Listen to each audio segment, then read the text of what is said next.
Hello and welcome into the Sorare Spotlight. I'm Andrew Laird. You can find me as Lairdino on Sorare. Joined today, very special guest, James Johnson, who's going to walk us through all of the excitement of the J-League, which is back on Sorare. James, we're wearing the same shirt. Yes, we are. We didn't plan this, I promise, before anybody says anything. No, it was a nice surprise and yeah, pleasure to be on. Yeah, so as soon as like the video came up and I saw James was wearing the shirt, I was like, oh, I got mine. And he was like, yep, found it, had to like dust it off a little bit. And I thought to myself, I did the exact same thing. But if you have a J-League shirt and you're doing a show about the J-League, you can't not wear it.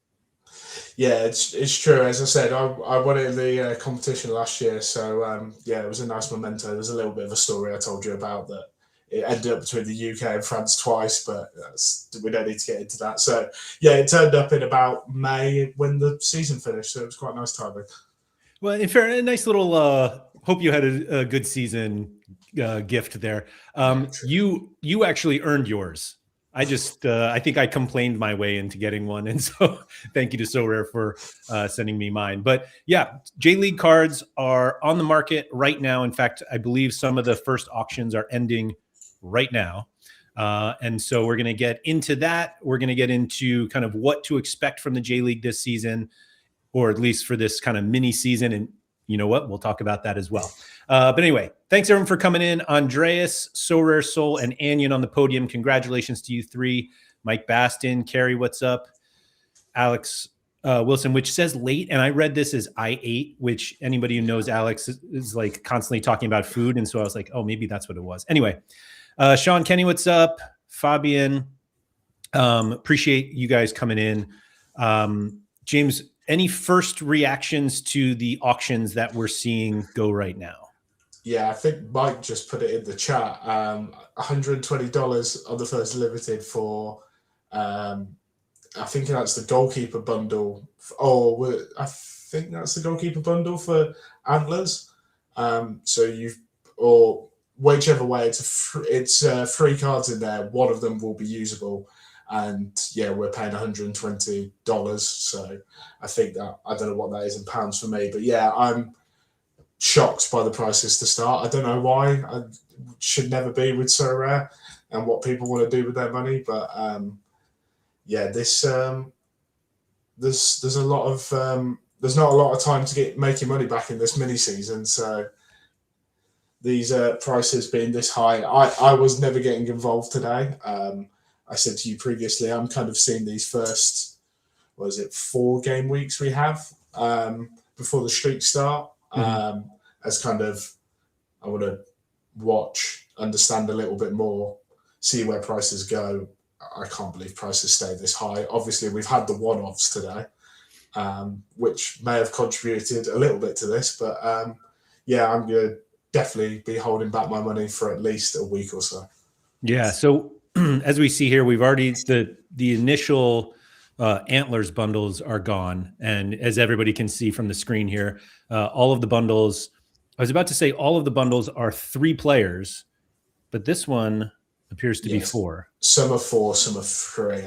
Okay. I don't know if it's like the goalkeeper ones where there's 4 goalkeepers, they're putting them all together. But I know like Avispa technically have 5 goalkeepers registered for this season, so they're gonna do it. Are we gonna see a 5-man bundle? I haven't looked that deep into the auction, so yeah, I'm not quite sure what's going on there. Yeah, I think the traditionally bundles were 5 players anyway. I was actually quite surprised to see the 3.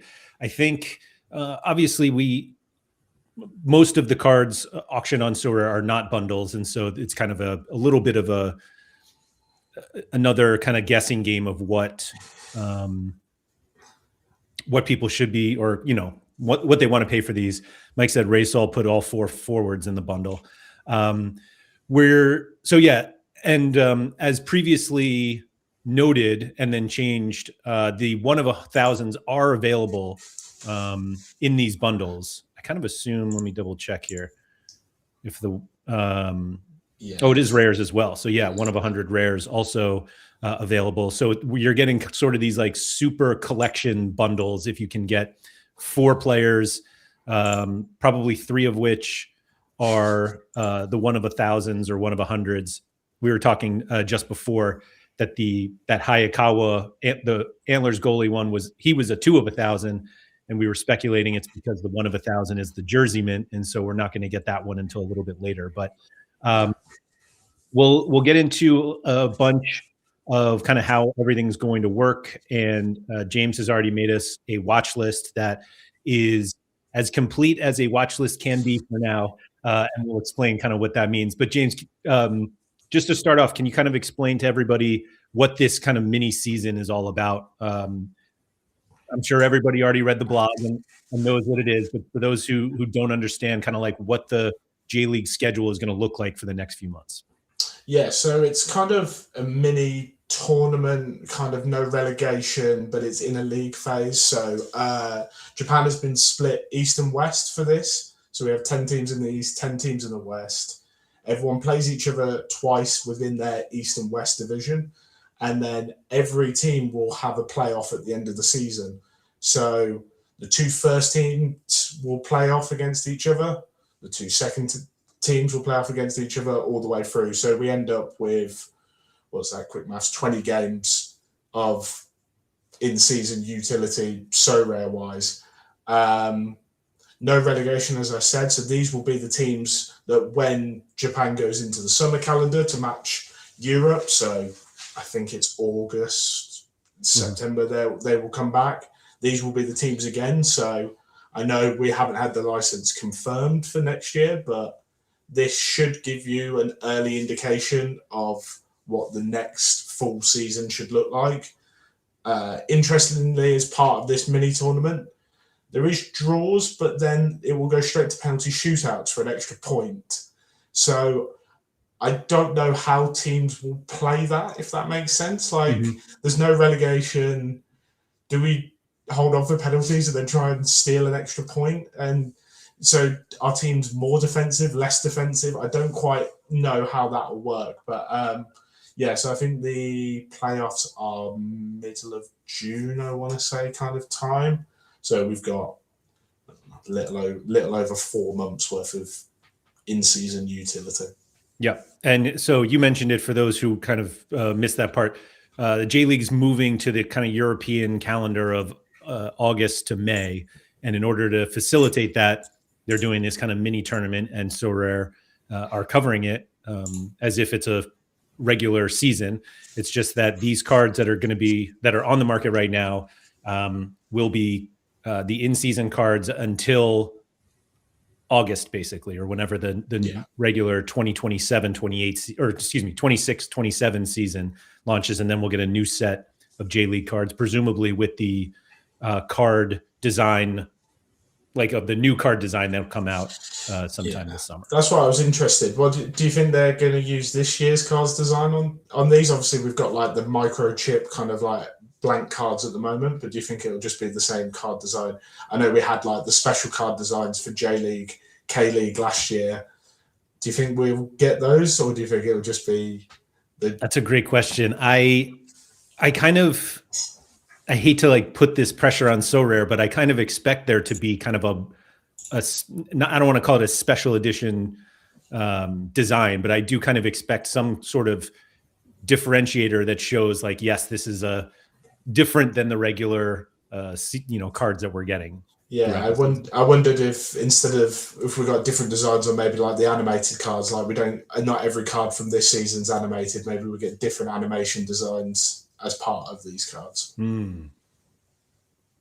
Yeah, that could be wishful thinking. As I said, I really liked the card design last year. I think for both J and K League, I think they were the best card designs they've done.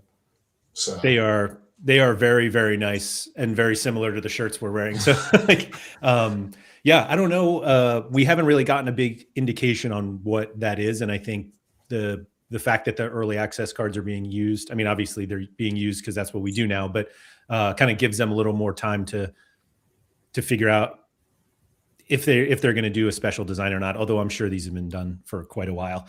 But anyway, today is the launch of the cards, which also means that the wheel is back for everybody who didn't get their free wheel ticket. DGen Central is back. Yeah. Go claim your tickets because that's back. So they were very clear that the reason for the bundles is basically, it sounds like the J.League, I don't know if they specifically asked for that, but for right now, it's a license reason why they are doing bundles. So it says right now J.League cards are available in bundles of 3 or 4 from the same club, with every purchase delivering a major boost to your collection, because it's obviously going to be additional, first owner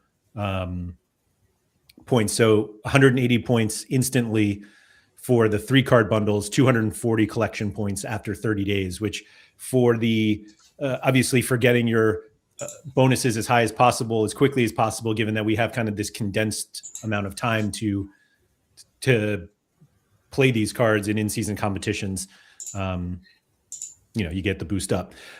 We've got the wheel, like I said, it runs through February 9th, which is a week from today, at the 11:59 p.m. In Central Europe. Every card that is purchased gets a free wheel ticket. Although if you buy the bundle, which we're all buying bundles right now, 3 cards equals 3 wheel tickets. And then it is a specific J.League wheel, which is nice, giving market credits, crafting clues, and J.League flavored essence. Just what we wanted. Did you spin the wheel today? Did I? Yes, I did. I got £1.71 of market credits. So there we go. That'll go a long way on these auctions I'm looking at the moment. Maybe for the 2-ups, maybe that'll settle down a little bit. I won. There was some crafting clue, maybe league crafting clue, which, hey, thank you. The note. So due to where the calendar or where the schedule begins, the beginning of the J.League in-season competitions are a little wonky. Because we have the league kicks off this Friday, which is Friday morning in Europe. Still Friday morning for me in the US, but much earlier. And so we're going to we will have kind of late deadline after that for all of these. So it gets a little weird, but we're basically doing 4 game weeks. Is that right? 4 game weeks of non-streak competitions. Yeah, so you've got this Friday, this weekend, next Friday, next weekend, and then where everyone's back on schedule of weekends or everyone's on a midweek. So right. Yeah, so I think this deadline is 2 hours. I think the deadline for this is 2 hours before the first games on Friday. On Friday, so, yeah. Yep. And it's a little weird. Additionally, just because there are games Friday, it's like Friday is split basically as well. So, but anyway, J.League for you. Yeah, there you go. There are going to be some collection missions that pop up. That's going to have not been announced quite yet, but they are going to be there. And then this is kind of just the announcement. It's going to run for 6 months, and there's 1 and 2 are the special competitions. 4 lineups per scarcity. So again, with the winter update, we kind of learned that for limited competitions, or for all the competitions, you'll get 6 lineups. For limited, you have 5 in hot streak and 1 in the leaderboard. Rare is 4 and 2, but that's not going to be the case for these first couple game weeks, just because the streaks won't be there, as it says here. So it's 4 lineups per scarcity for the leaderboard competition.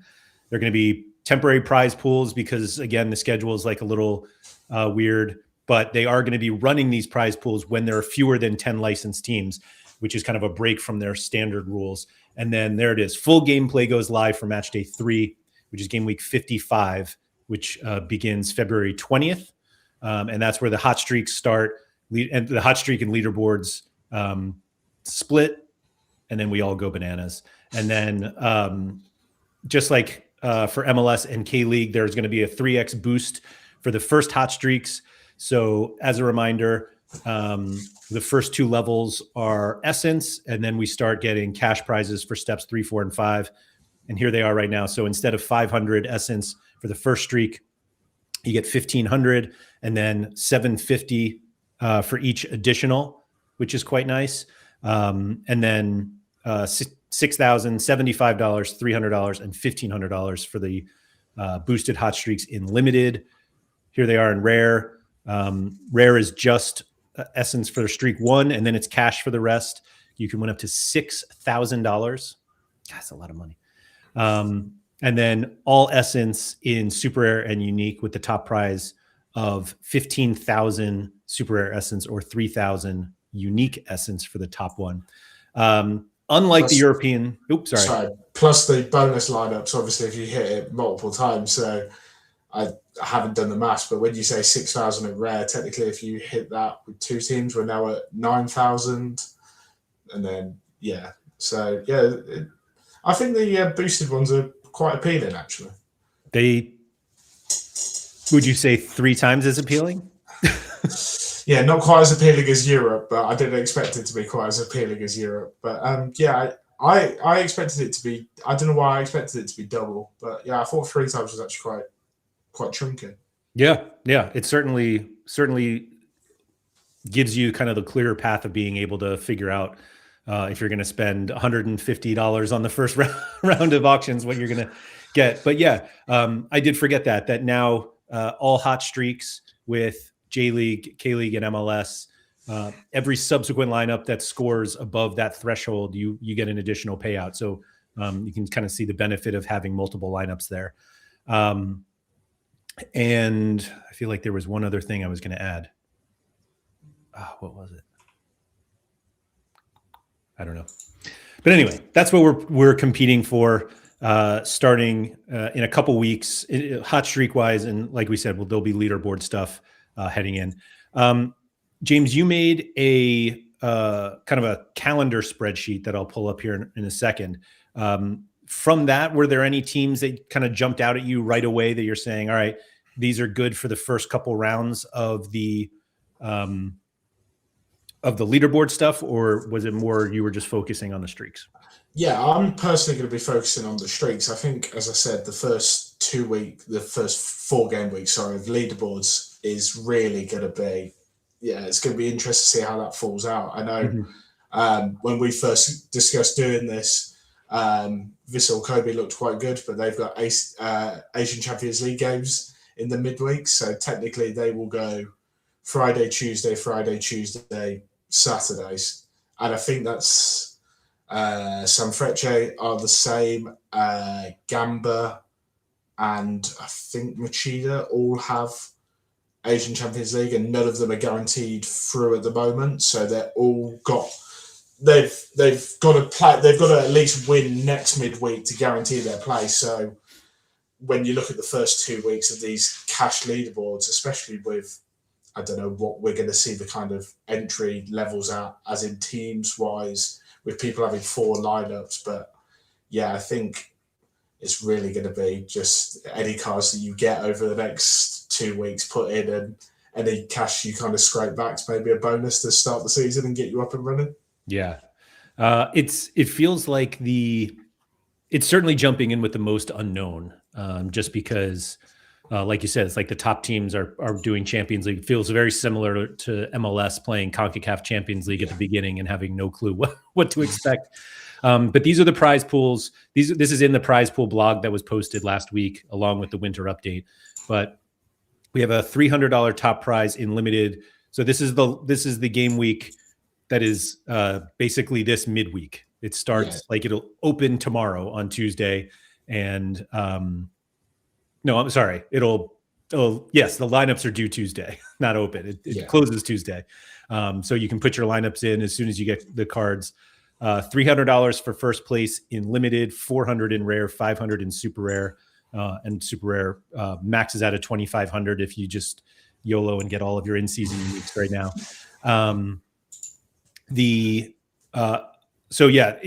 Cash pays down to 30th place in limited, 10th place in rare, and 3rd place in super rare. That's for this midweek. Then the weekend, where we have 14 teams playing, which is more than double. This midweek is only 6. 500 in limited, 700 in rare, 1,000 in super rare, paying down to 100 in limited, 20 in rare. Double. And then Only 2 teams are playing next midweek. $150 to first in limited, 200 in rare, 250 in super rare, and then 18 teams the following weekend, $1,000 to first in limited, 1,200 in rare, 1,500 in super rare. Now, again, these are the temporary prize pools for when there are no streaks going on. And so we will see some of this reward pool distributed into the hot streaks. It won't be quite this high for the regular competitions. It's essence only. I was going to say it's actually all of it now that I said all of that. The leaderboard prizes for J.League, here we go, is essence only, as James just said. 50,000 J.League essence to first. Amazing. In limited, 30,000 in rare. Super rare and unique does have cash. So for those of you who play that, you can go nuts. But even, I mean, second place, 25,000 essence, 12,000 essence in third. Now, as a reminder for those of you who are thinking about the blog about essence conversion and all that was happening for the European stuff, J.League essence will not be converted to any other essence. So this is 50,000 J.League essence to spend however you see fit, whether it's in arenas or just crafting a ton of cards. But I was about to say that plus hot streaks with the tripled amount for the first 2 hot streaks in essence as well. Yeah, someone could win. A quick maths probably is going to be near to 70,000 essence if they hit the hot streak with multiple lineups plus the 50k there. So that'll be most of the stars already crafted. You would think. Yeah, I mean, I'm just looking at this in the second hot streak week. Like if you had 2 lineup, if you hit the second streak and 2 lineups is another 9, almost 10,000 additional. It could be 100,000 essence then by week 2 if you top the leaderboard as well. Amazing. Right. Yeah, enough arenas to play for the rest of Sorare probably. So we also have the Essence Grand Prix in each streak game week. So that's every lineup that hits 480 points will get a share of the 100,000 total essence that is available for those. So it's there's a lot of essence to go around for the J.League. And what was your kind of initial thought when you saw that the leaderboard payouts were all essence?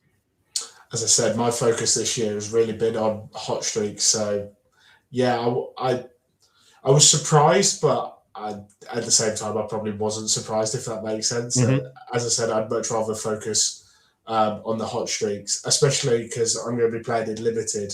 So the leaderboards, once everyone's got their cards, I mean, it's at least going to be multiples of thousands of people in that leaderboard. So anything below top 10 normally in divisions that we're playing at the moment, the cash really isn't a massive amount. So yeah, as I said, I'm focusing on hot streaks. I think it's fun that, as we said, someone could win 100,000 essence in 1 week, plus obviously the Grand Prix.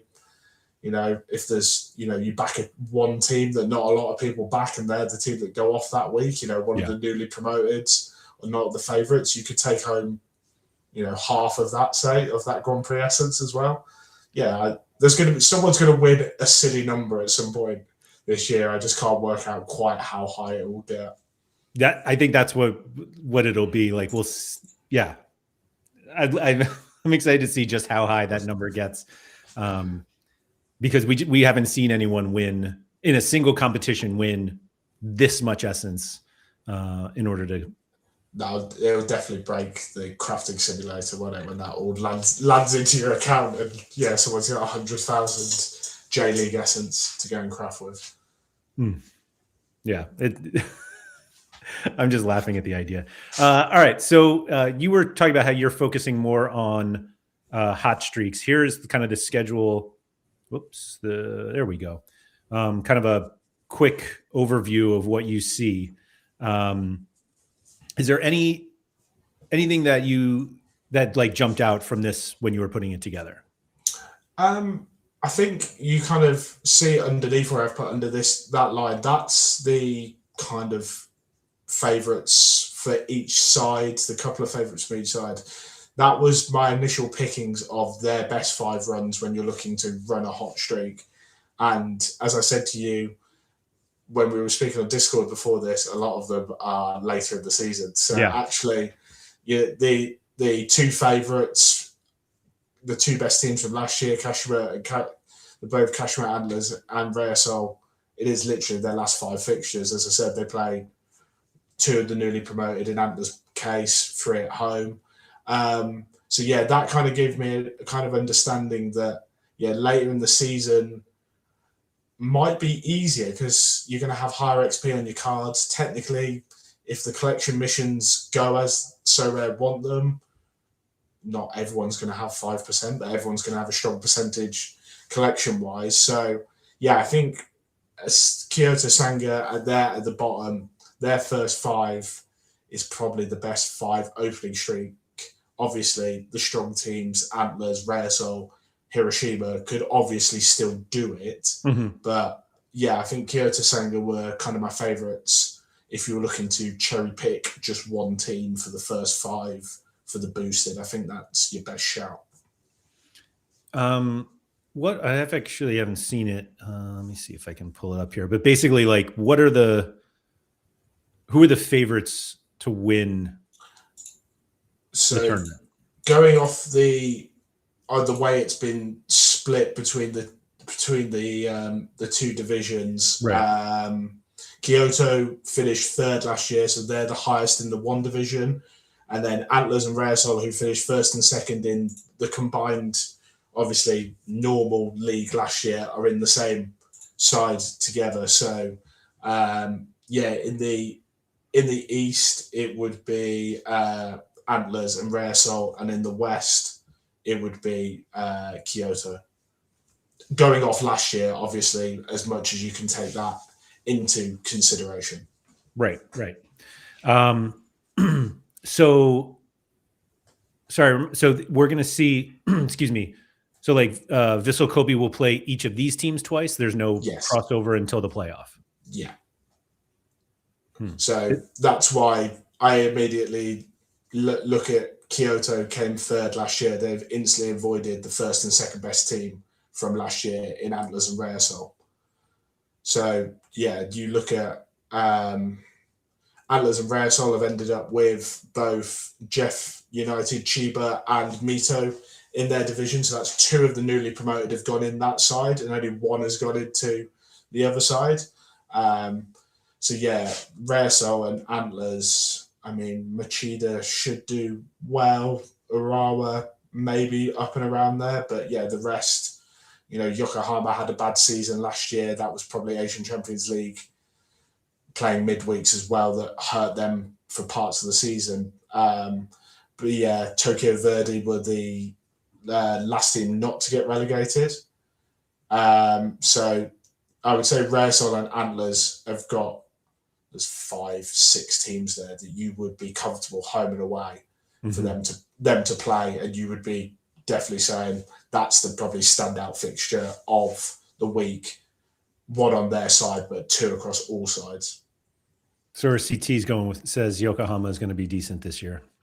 I think they'll be better. It'd be hard for them to be much worse than they were last year. They'll definitely be better. But as I said, I think when you look at, Urawa finished above them, Machida, Kawasaki, Kashiwa, Kashima, all finished above them last year. FC Tokyo as well. So it's literally the 2 newly promoted and Tokyo Verdy. So going off last year, they should finish 4th bottom out of 10. So 6th mid-table.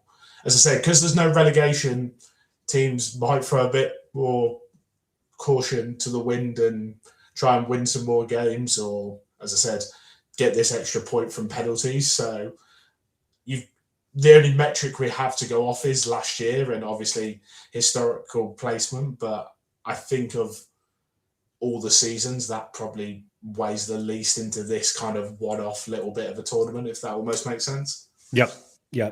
So do you find yourself thinking that you'll just avoid that, or if you're not going to buy into Kashima or Kashiwa, do you just say, let me just go to the other side? Yeah, I think I think when we get onto the watch list, we'll see that there's a reason that Rare Soul and Antlers came 1 and 2 last year. A lot of high scoring players, especially when we're talking about hitting these top streaks. You're going to have to buy into some of these players, especially as I said, they've got 2 of the newly promoted teams in their side. So when they play them on paper, easiest fixtures of the year, both home and away.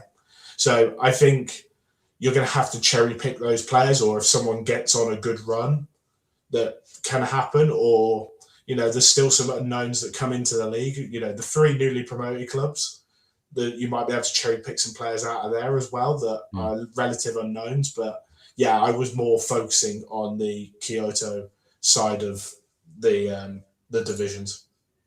Is there any reason to think any of the promoted sides would be worth targeting?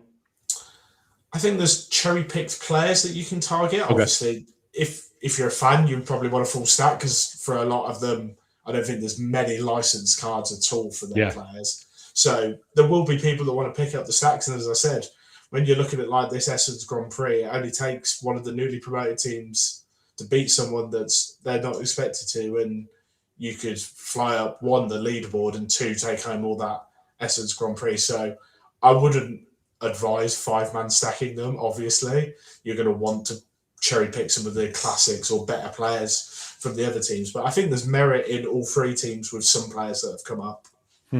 Okay. Let's check out the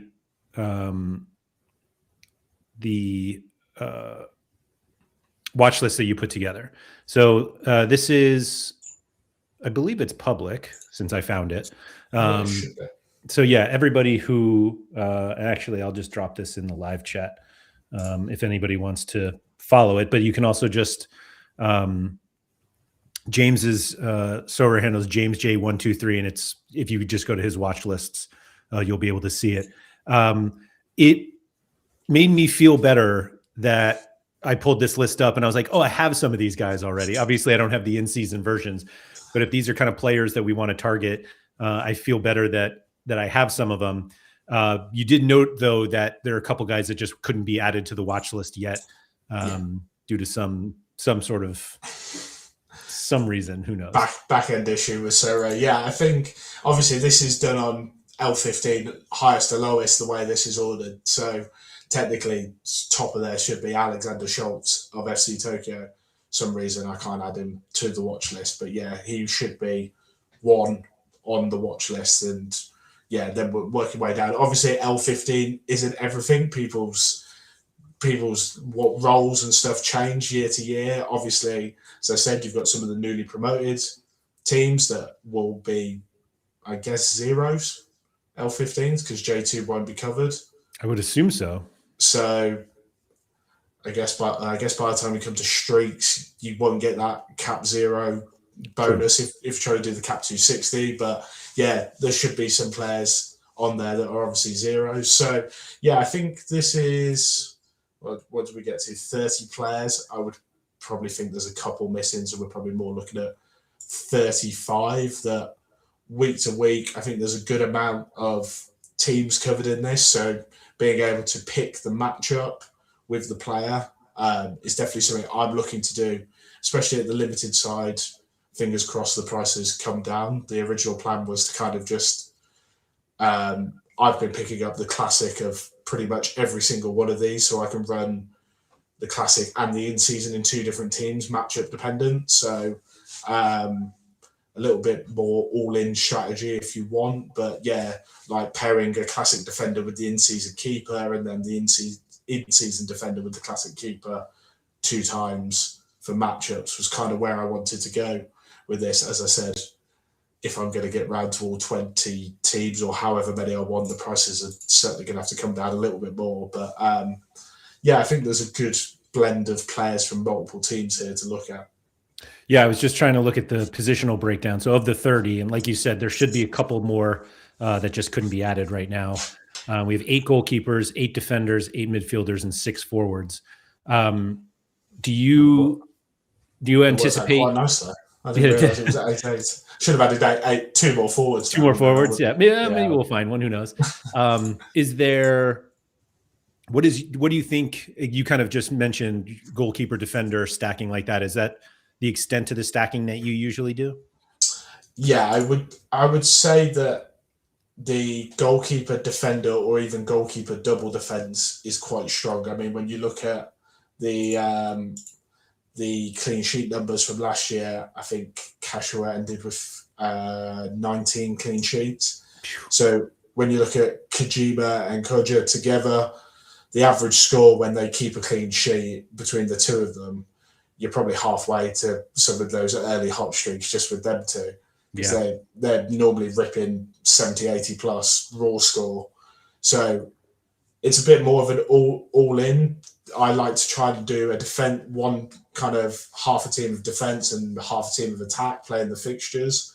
I think there is maybe some teams that you could play a full stack of, but I haven't found that optimal in Europe this year, playing challenger, contender, whatever I've been playing. I've always found goalkeeper, defender, and then normally mid-forward matchup, and then extra classic, normally whoever's lying at the back of the gallery and looks like he's got a decent matchup.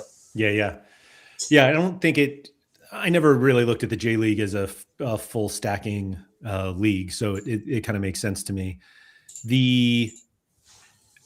If somebody is saying I'm going to pay up for at least one kind of like smasher that I want to put in my lineup every time, who is that guy for you? It's a difficult question. Going off L15, it's Alexander Schultz, as we said it. He's at FC Tokyo. Defender that takes penalties, so that's always fun. You should still have penalties. As you can see, those kind of what we refer to as the candlesticks, those high scores, you get a 94 out of him. I think there's 2 goals, 2 last man tackles, but then that game week 11, 82, there's no decisive. That's all AA. Mm-hmm. I think him or Koja of Rare Soul, who's second on that list. Yeah, I think when you look at his candlesticks, especially with Kojima, if you want to pair up that defensive stack, is particularly, there's a lot. Yeah, there's hundreds in there. Yeah, there's 100 there with no decisive. With no decisive? I mean, there's 75 AA, so technically it was 110. Yeah, if we were going above that. So, and it was that 0 points in attacking as well. So he's really done it in 3 out of the 4 AA stats. So, so if you take that game week where he's scored 100 with no decisive, I think the goalkeeper also scored a 63. So you've got 163 raw score just from a clean sheet. So bonus, multiply, captaincy. If you want, I was going to say Koga's probably your captain too. Yeah. Yeah, then you're already that's one. It's got to be over 200 points from 2 players. So I found in the past. I know last year it was contender, so there was probably. I always looked at it as J-League defensive stacks, and then wherever you wanted to go in contender, normally offensively was better. Bundesliga 2, Liga MX, wherever was normally the strong suit. It's going to be interesting to see how it works this year that we only obviously have J-League attackers, and finding the consistent scorers there in the attackers is hard. So I think you're more going to be looking for, X is playing newly promoted team or X is playing the worst team in their side. Can I bring him in for 1-2 weeks, get that high score, move him back on, or whatever you want to do with the players, really? Mike's rubbing in that I won a Koga and sold it. I just remember the number of people playing contender. And when J-League was in contender, everyone was like, oh, who's the classic smasher? And we always looked at like Douglas Santos or some of the guys from the Russian Premier League. Yes. Yeah. And everyone who had Koga was like, it's just Koga. Like, stop thinking it's anyone else. And I was like, no, it's not. And these scores are just, Yeah, I bought in a classic the other day, and I have him on 11% now in limited, ready to go. Wow. So 9% XP, and I've already put a 2% collection bonus, which will turn to 3% after the 30 days. So 12% ready to go. As I said, then pair him up with the in-season goalkeeper. Right. Is my plan, and as I said, ready to go there. Hopefully for the streaks with a card that will be on 11% and a card that will be on 6 or 7.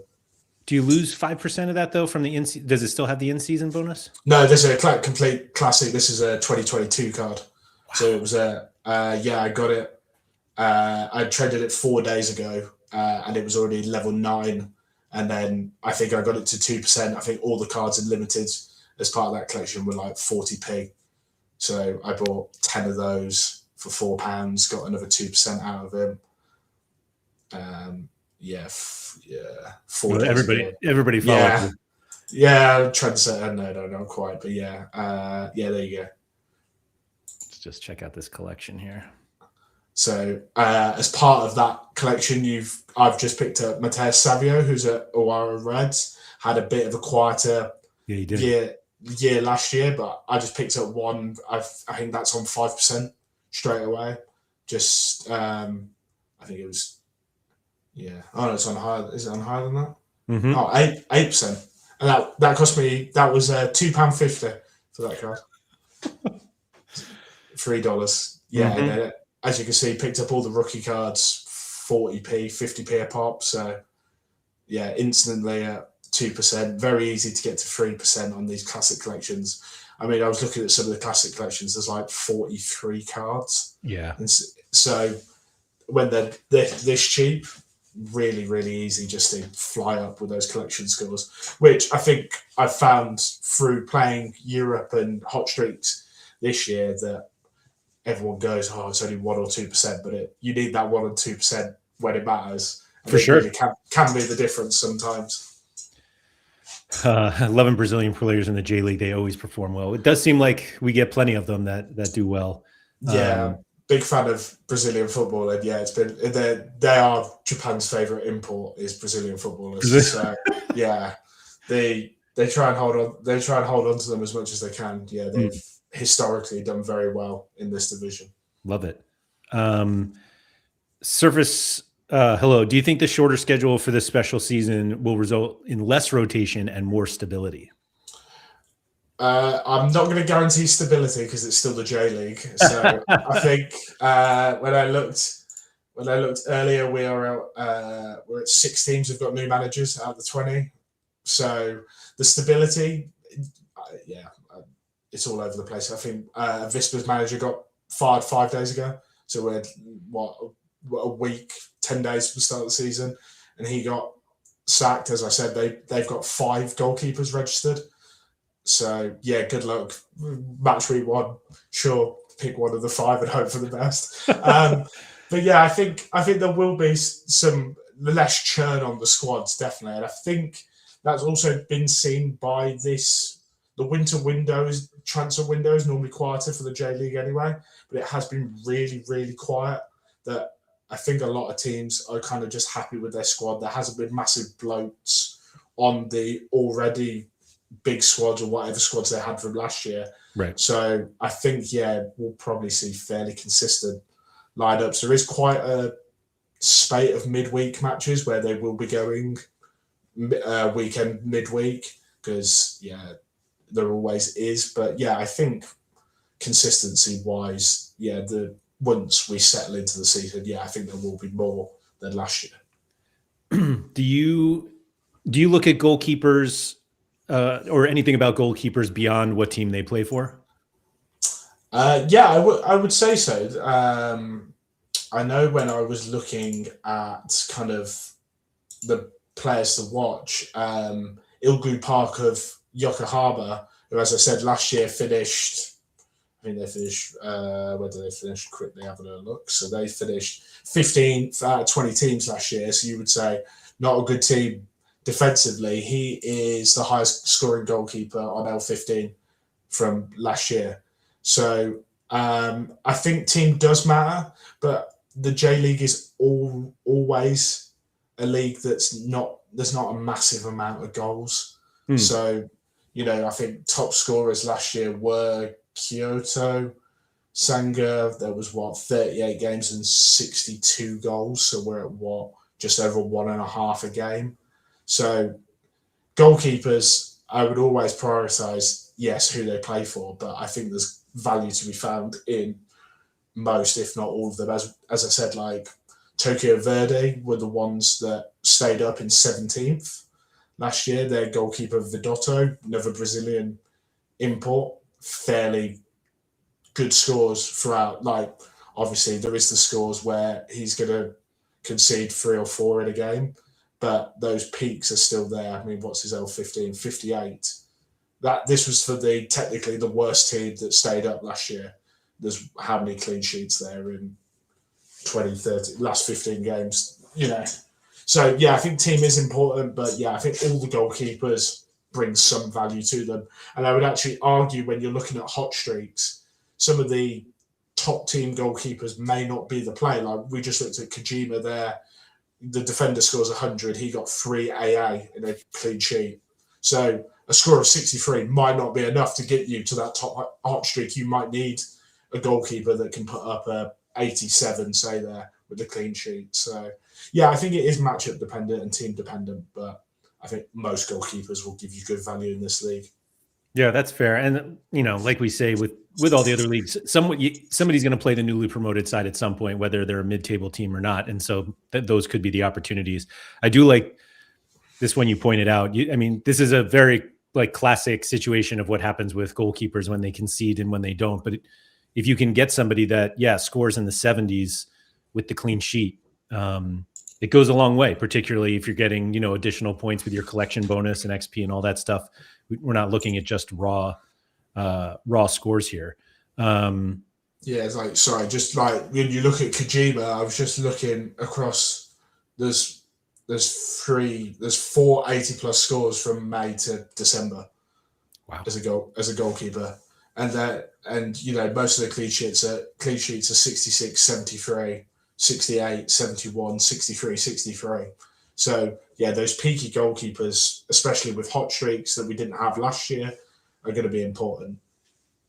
Do you think there's kind of a viable strategy here of the same, multiple copies of, and obviously this isn't like the cheap way to do it, but the multiple copies of Koga and Savio, and maybe Koga, let's put him in the extra spot for a second and just running different, basically running your same midfielder, forward, extra, and just different defensive stacks throughout.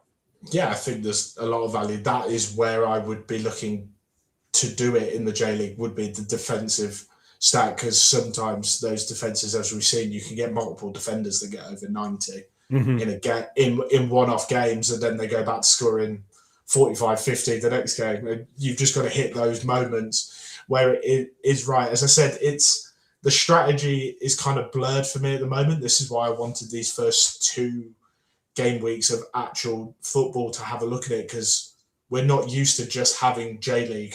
We're used to having J-League plus Wanizek and Attic plus Canales and Cecilia. So finding that kind of balance of where you want to do it, I think it's going to be interesting. That's why, as I said, the leaderboard prizes for these first couple of weeks were a bonus for me. I wanted to see where everything kind of falls into place before looking at deciding on my strategy. Yep. No, that makes sense. Let me go back to the.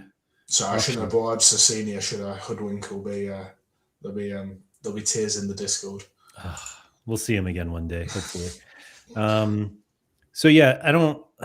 The 2 odds are straight in the back of the 1 odds. So yeah, we're back up to 16 pages in limited.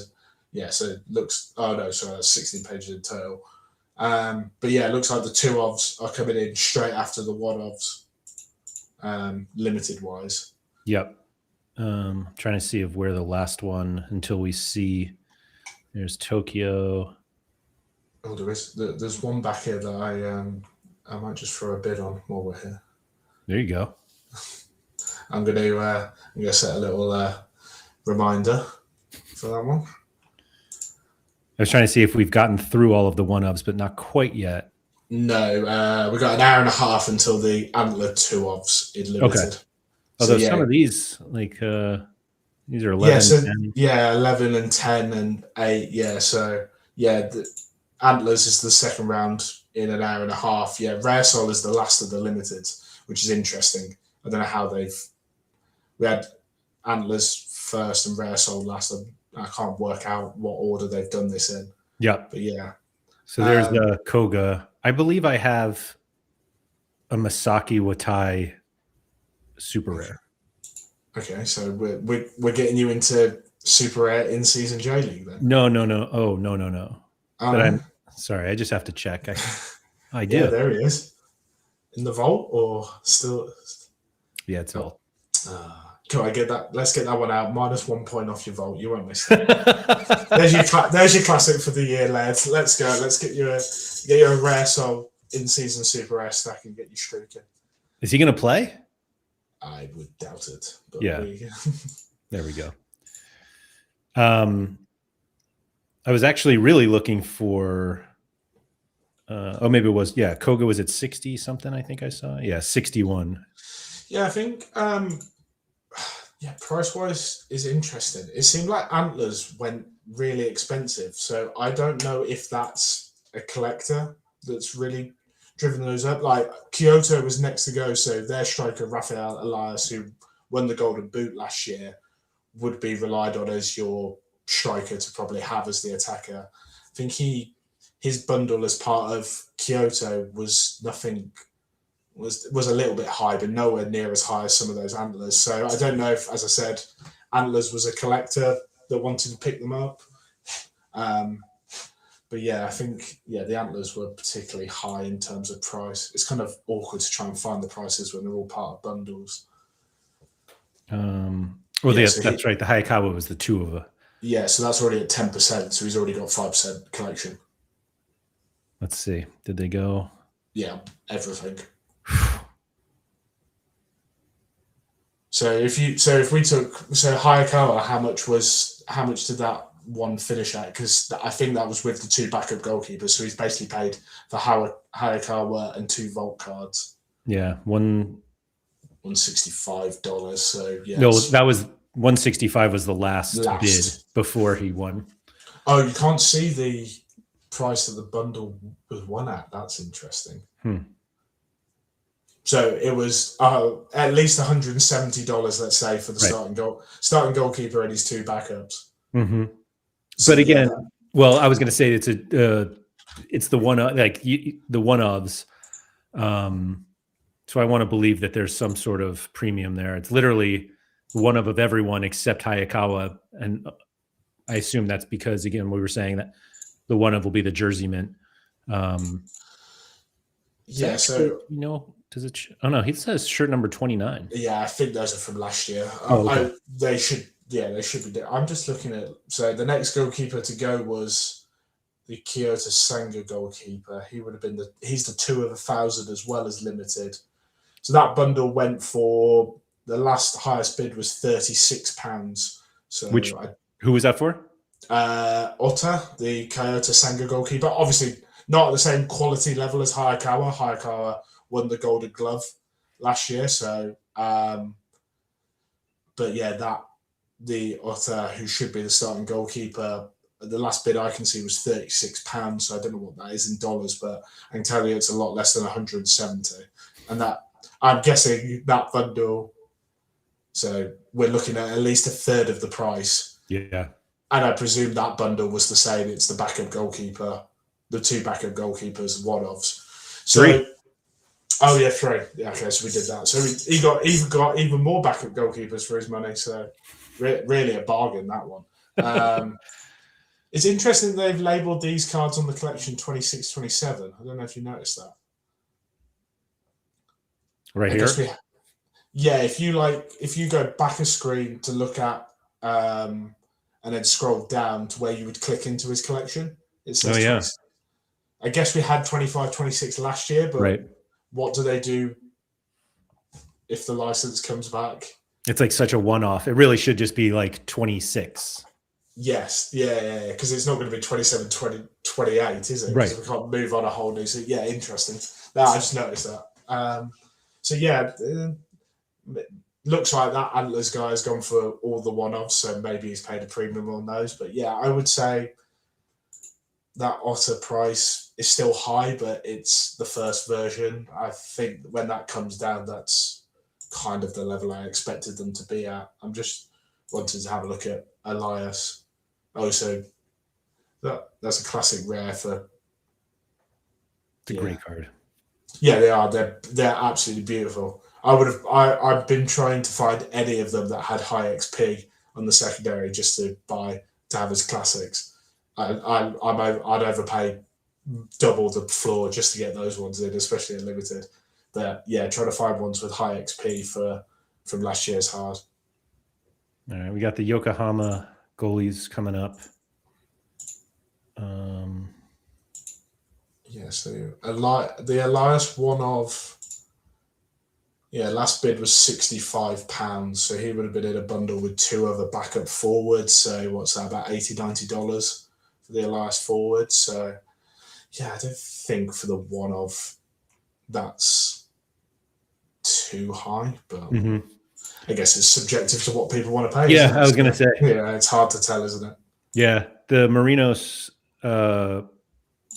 Ilgu Park is the 2 of 1,000 also, but then 3 one-ofs. Yeah, it's got to be jerseymans then that they're protected of the keepers. But then, yeah, like when you look at the newly promoted teams, they've got like 10, 11, and 8 as the jersey numbers on the numbers on the card. So yeah, hard to tell. But I think I also had a Hiroki Ilkura at one point.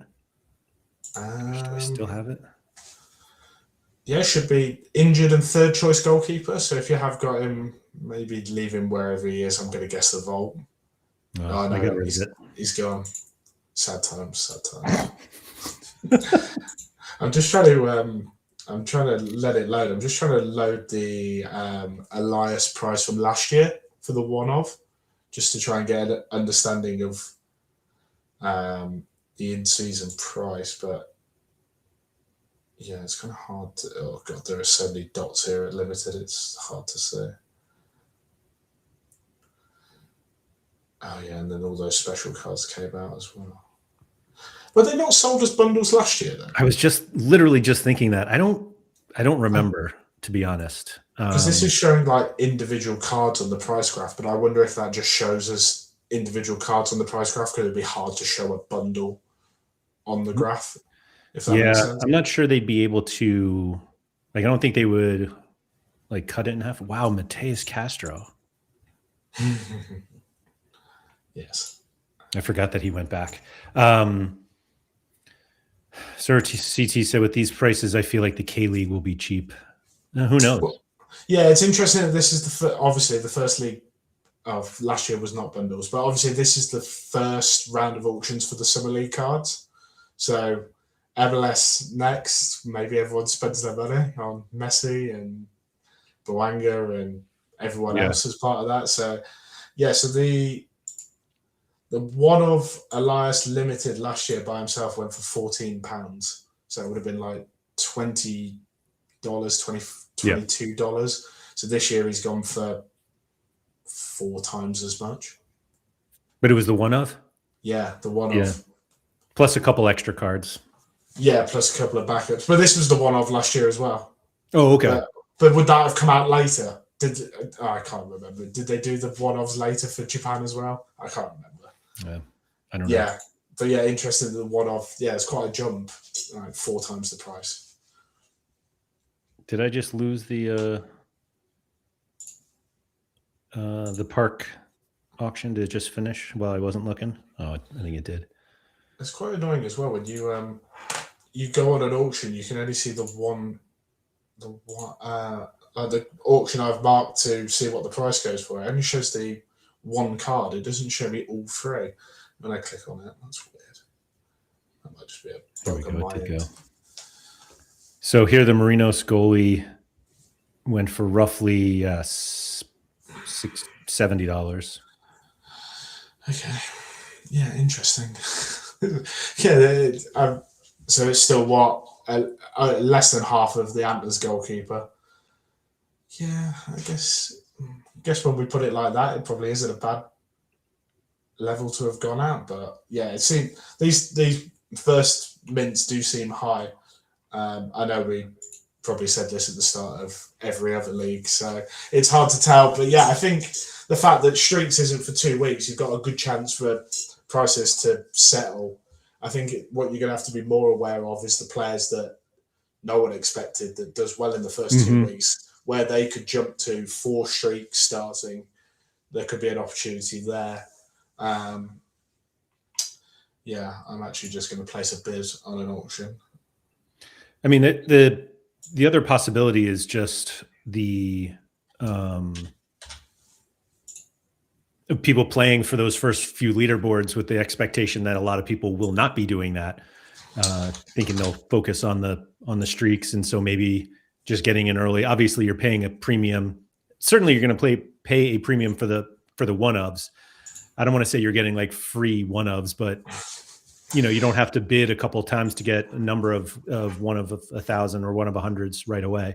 Yeah, I just can't work out what the number of entries is going to be on that leaderboard, especially with the way it's like 6 teams, then it's 14 teams playing, then it's 2 teams playing, then it's 18 teams playing for those leaderboards the beginning couple of weeks. I can't tell what the entry numbers will sit at, but yeah, it feels like there's not a lot of high paying cash places to start to make that money back. So yeah, it's hard to tell.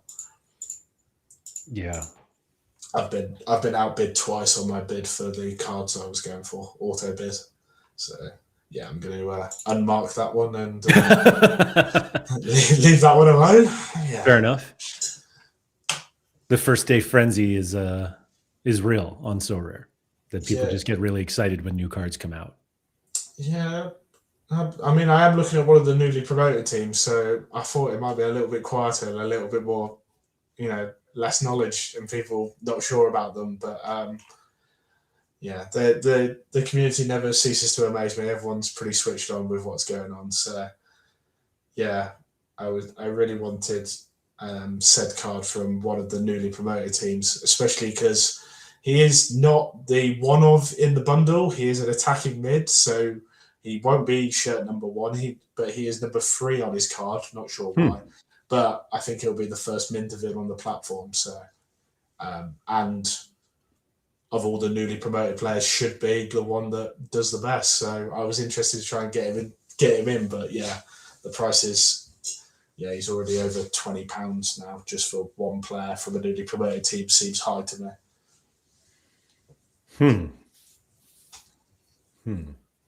We FOMOing yet, Laird? No, I'm not yet. No. Is it the shortened calendar that does it for you? If you were just looking at hot streaks, is it the fact that you've only got the 20 games, I guess, with the playoff games? Yeah, I think so, which is a bit funny, if only because there are plenty of other leagues that I have cards from that have lost games because of that, and meaning, like I remember there was a game week recently with Challenger wasn't open, but I have the Portuguese sides and stuff like that, and so you look at a 38 game calendar, it's really not 38, but 20 just feels so low, and then having to do it all again in August, I'm just not sure it's worth my risk tolerance of that. Yeah. Because I feel like if you have an edge in the J.League, which I don't feel like I do, but if you do, I feel like this is a great opportunity to take advantage of it, because I think there are a lot of people who may normally play J.League and are like me and just say, well, maybe I'll sit out this time. And now you have fewer people that you have to compete with, even though we have such a focus on streaks. I think there may be opportunities just for the leaderboard, or maybe other than some of the ones that we're seeing, maybe the prices are a little lower than we would have expected. I don't know if half price makes sense because of if we think we're getting basically half of a season. But yeah. I'm not sure. Do you think I'm not there yet. We've looked in Europe this year, cards already selling out halfway through a season. So if we're talking about this being half a season, do you think we'll see cards sell out by the end of the season in J.League? No, you don't think? No, I think what we're seeing in Europe, and I think one of the misunderstanding that people kind of apply to it is that like Sorare blasted out a bunch of cards and like that's why there's so many, but it's like they only do it when one is bought. Like when there's an instant buy, then the next one just gets posted, and if somebody wants that one, there's got to be the demand there for them. Right. It's not like they're flooding the market without demand. The demand is there, and so I'm just not sure there are enough people playing the J.League only competition over 20 games to get to 1,000 limited cards. I mean, if there are, then it's an incredible success, but I'm just not sure we're there yet. I was about to say it'd be a good time for Sorare if it does. Do you think some of them run close though, especially when we talked about earlier that someone could be taking home 80,000, 100,000 essence? Like realistically, someone could craft, I don't know, 3 of the same card on one run where they've got 100,000 essence. Like, do you think you could definitely see people getting multiples of the same card in a crafting session where they've got that much essence? So my only other thought was, if there are a number of people who identify players, let's just use Koga as an example, or Alexander Schultz, whoever. We should go back to the players because I've completely derailed us on that topic. I think we got through two out of the 30, but yeah, we could jump around. Yeah, but even just looking at the players themselves, and let's say Koga or I'll say Schultz, even though he's not on the list yet. But if there is a player that just looks like everybody should have him. Savio turns into Raysol Savio over at Urawa. And maybe the thought is, if there's somebody or a couple players who are, like, I hate using the term matchup proof, but people believe that they are, everybody just goes for them. And when you're like, oh, I have 6 lineups or 4 lineups, and you just get 4 Schultzes and 4 Kogas, then maybe those types of players, their mint count gets really high. But I think for the most part, kind of your standard players don't get there. Like, I think a lot of these players are getting bought in bundles just because they're in bundles. Yeah, I forgot about that extra lineup or 2 lineup element in limited side of it as well. Yeah, if people want to run the full 6 lineups, it's 2 more than people are running at the moment in limited. Yeah, I don't know. I feel like some of them, especially if some of them, like you look at Koga, some of the more, SO5 average that keep that good average, I think some of them might get close to mint rate, but I don't know. It's hard to tell, isn't it? It is a complete one-off, and I think that's why I like it. I think you're right that the edge this year for J.League is greater than the edge for any other year of J.League. That you've got this such condensed period of time that if you can hit it right, you could actually, do as much damage as possible to get up to those top hot streaks quite quickly. So yeah, it's and I think it obviously depends on where prices are. If everyone starts to believe that maybe they're a little too cheap, based on what the streak payouts are and how easily streaks are getting hit, maybe although I say that, and then if there's more demand, then the prices are going to go up. But ultimately, it'll get to a place where people say it's worth this, but not worth this. And I think the only struggle will be if we're halfway through the season and you look at the schedule and you're like, if I only have 2 shots left of getting to the 5th streak because half the season's over. And that's only if I literally go 1, 2, 3, 4, 5, 1, 2, 3, 4, 5. Yeah, you've got 4 perfect runs at it for this season. Yeah. Right. Well, not even. You really only have 3 full ones because we lose the first 2 games of the season. Yeah, but then you get 2 matchup games at the end of the season. So yeah, I guess it's yeah. So yeah, it's 3 perfect runs, right, and change. which should change it a little bit. And obviously, from a cash perspective, you need to hit the 3rd streak just to get any sort of cash. So, yeah, I feel like that should bring card prices in line. By in line, I just mean lower. But from what we're seeing so far, maybe that's not the case. Yeah, as I said, I've been picking up, high XP limited classics to be able to slot into as many lineups as possible. Obviously, my goal was to play the full 5 hot streak lineups, and the classic card prices were. I know they're classic limiteds. There's thousands of them out there, but the classic limited prices, and I think it was the same as rare. I think like a Koga classic was £18, £19. So you could probably pick up 5 smashes for £100 as your classics. Yeah, like the floor on Koga limited is $6. Yeah. Yeah, I paid £7 for a level 9 one. So yeah, and it's $25 in rare. So you could have 5 classic smashes for just over $100. Right. Yeah. And I think you made a good point. Where the point I hadn't thought about, as you said in the Discord, is this is another mint of all these cards. So the classic prices can't go much lower. But when we get round to August, I think you're either going to be able to give away a classic limited J.League card. Do you have any plan to play the J.League arenas? I think I'll probably end up with excess that I probably will play.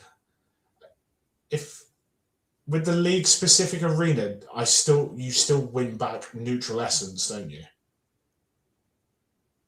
Right. So yeah. So it's because hypothetically you had 50,000 J.League essence around. Would you want to play the arena? So the thought with me with that actual 50,000, like if you were to win it or however much you were to build up over the season, is technically I take all my in-season challenger or whatever else I'm playing in Europe this year and use those as classic arenas next year, and take all that J.League essence, which doesn't get diminished because it's summer essence, and put that in as my arena buy-in.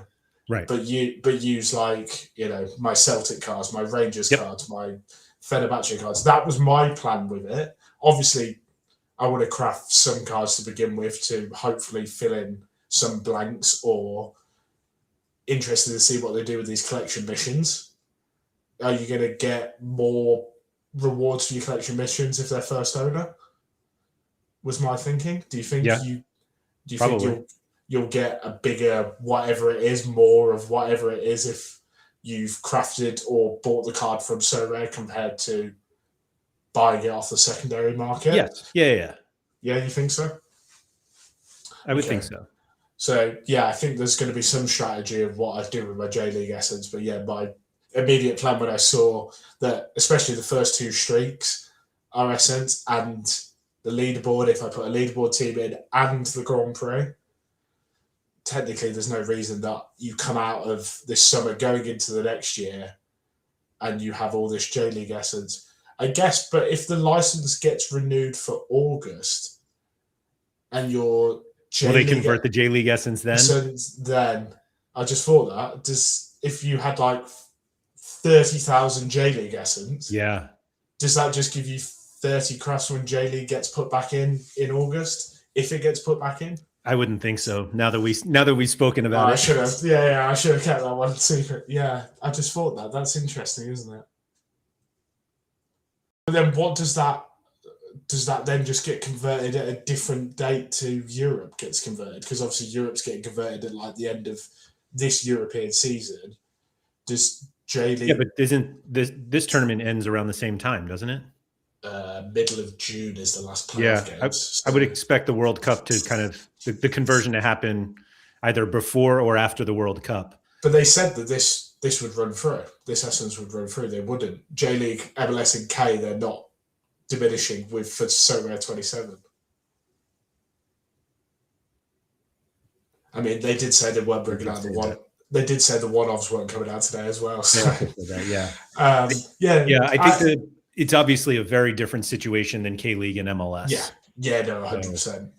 Yeah, so my immediate plan was maybe play some arenas because I'm going to have some classic cards left over, and probably, in seasons that I pick up as part of collections that probably aren't the highest L15 players could be put in there. Right. But yeah, my immediate plan was to bank it all to use my Smash cards at Arena next year from, at the moment I'm playing Challenger Limited, so all those stacks, Galatasaray, Fenerbahce, all that. Yeah. Just put that into Arena next year with that essence. Yeah, there's a lot you could do. I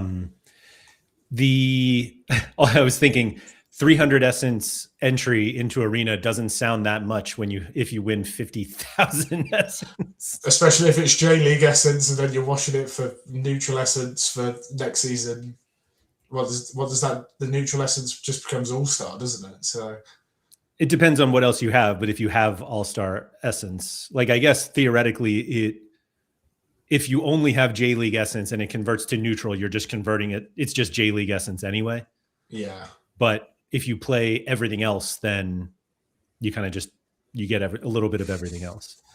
Yeah, it's interesting. Yeah, my immediate plan was, as I said, to play arenas next year with it because I'm going to have, I've got over 200 playing cards from this year from Europe Challenger. So just put them into Arena next year. But yeah, I think I'm really excited to see what they do with these collection missions because I think it's a really good opportunity for them as well to sell. When we talked about this mint rate, sell those cards that probably didn't want to, or no one wanted to buy at a certain point. Once you've got those collection pieces, those L15s of zeros, those backup goalkeepers, that kind of stuff, it gives them a whole new, not revenue stream because those cards would have got sold potentially anyway. But if you need to buy them for XYZ and the collection mission is tempting enough, then people will want to buy those cards to complete those missions. Mike's saying that only MLS and K-League won't be converted. Oh, okay. Interesting. Let's see. Winter update number 2. Here we go. This is also the other thing. J-League cards can be crafted this Friday.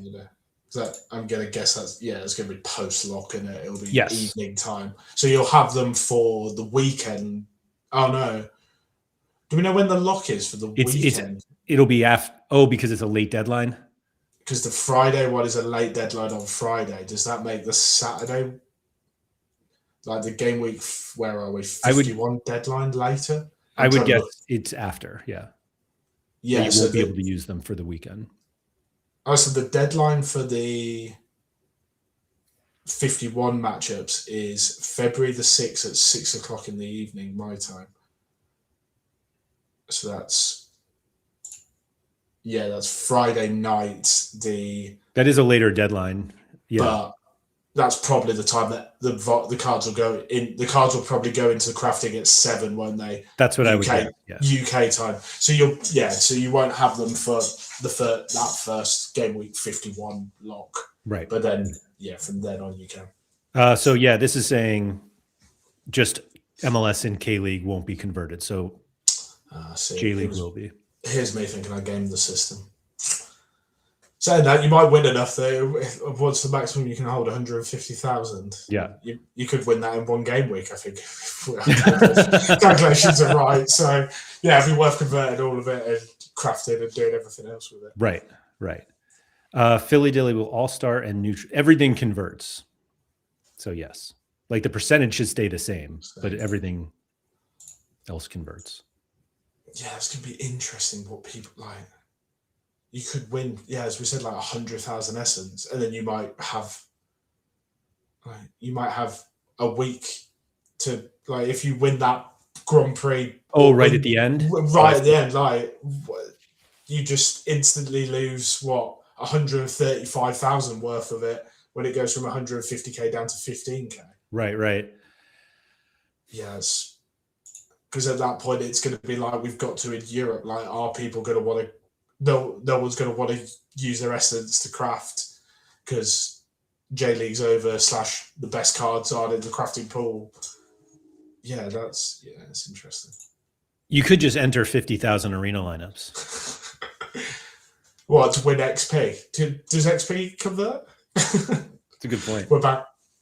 Yeah, just I saw someone in the Discord. They were saying they think they had someone in their arena that captained like a non-starting goalkeeper to try and come to finish fourth or fifth. Fifth to get XP.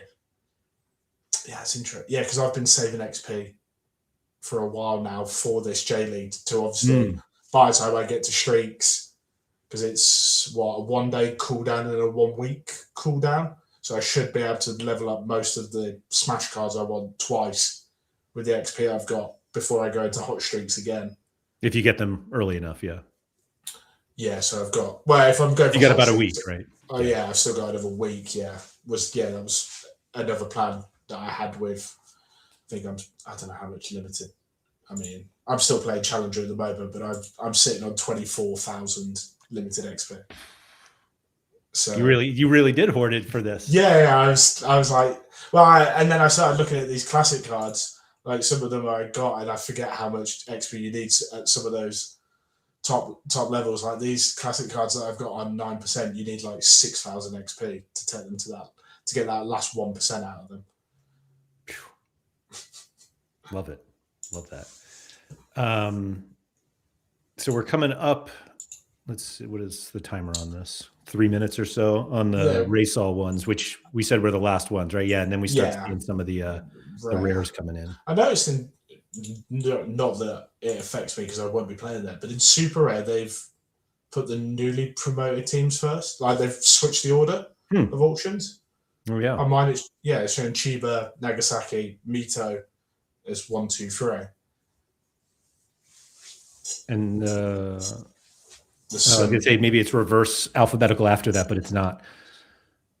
No, I can't tell if it's then just the reverse or if it's then just I can't. Yeah, it's Super Rare with the Remy Himmer just thrown in there. Yeah, it's just a random Europe. Yeah, because I saw there's like one unique auction and it's that kid from Leon. I was thinking they've jumped on J.League early, but I'm sure it's this Remy. Yeah. We'll just do the wheel up. There we go. Yeah, clears it all. Just the cards we really care about.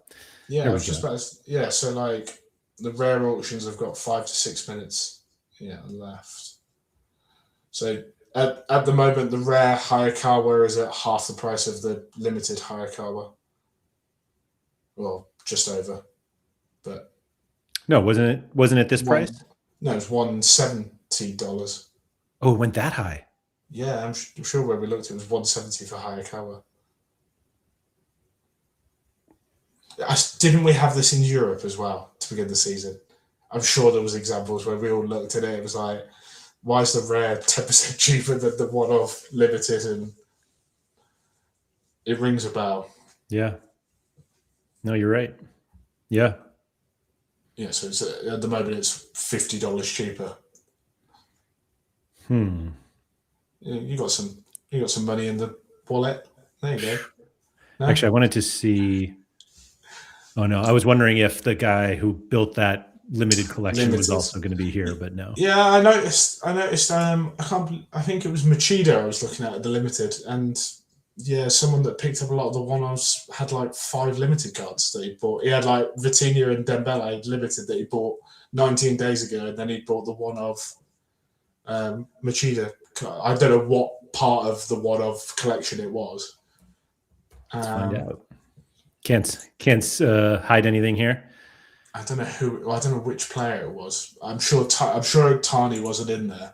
Oh, if they bought them afterwards. Yeah, no, it was just one of the bundles side that had like some of the one-off cards, and I was like, just look at what cards he got, and he had like 4 limiteds from 6 months ago, a Vitinha and Dembele from 19 days ago, and now 3 Machida one-offs. I guess if you look at the leaderboard for the collections, you might be able to find. Oh, true. Oh, that's we're thinking now.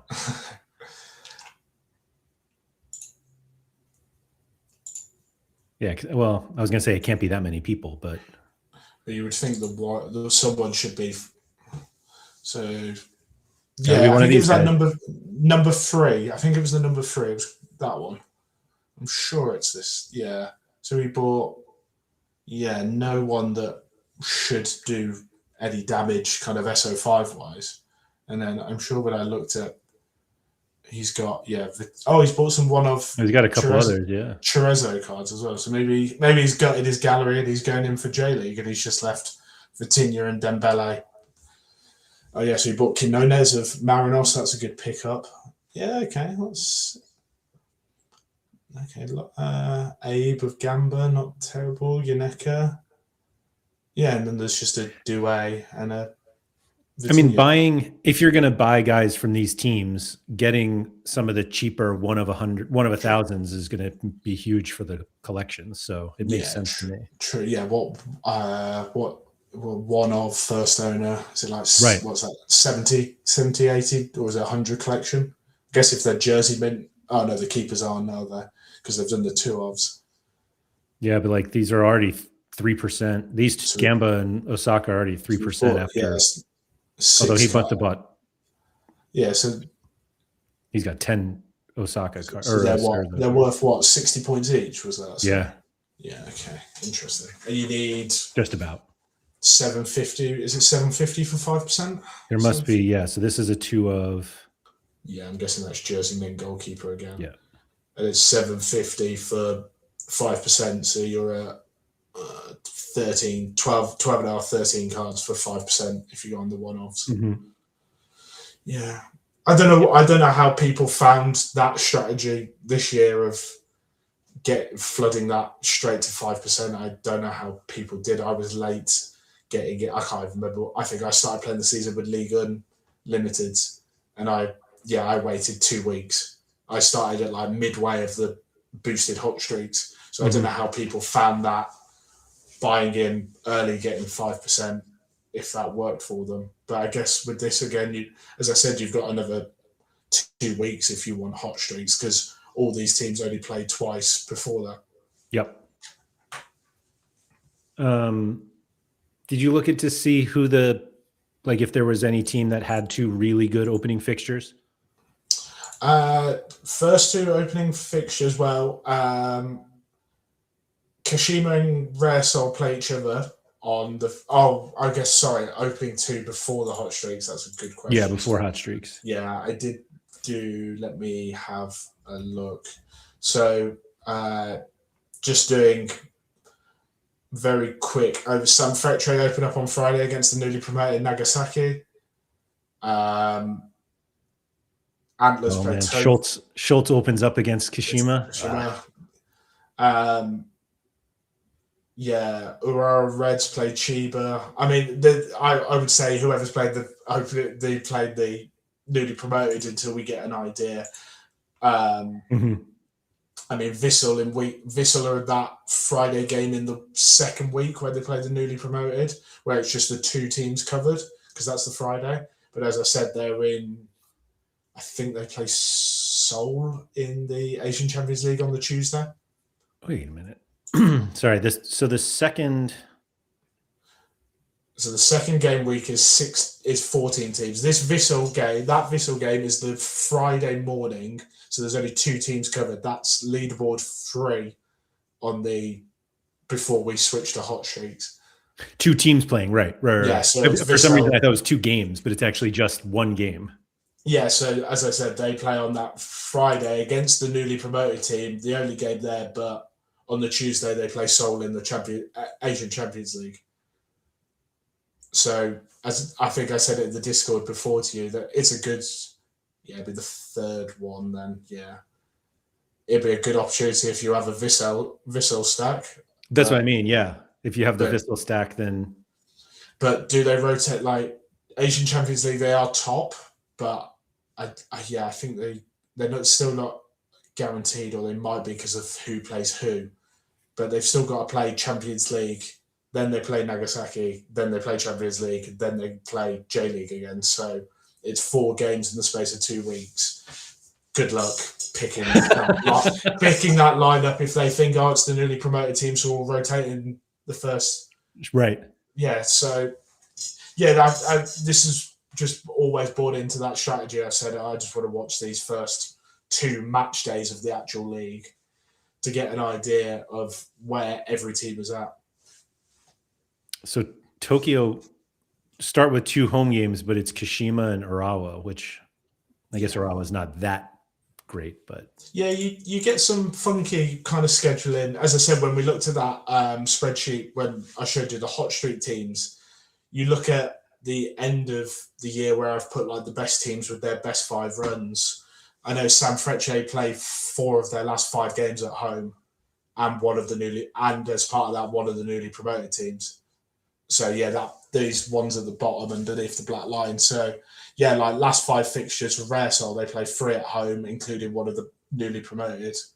You know, Kyoto are a bit of a strange one. So that was the first 5 games that we talked about for hot streaks, but 3 of those are away.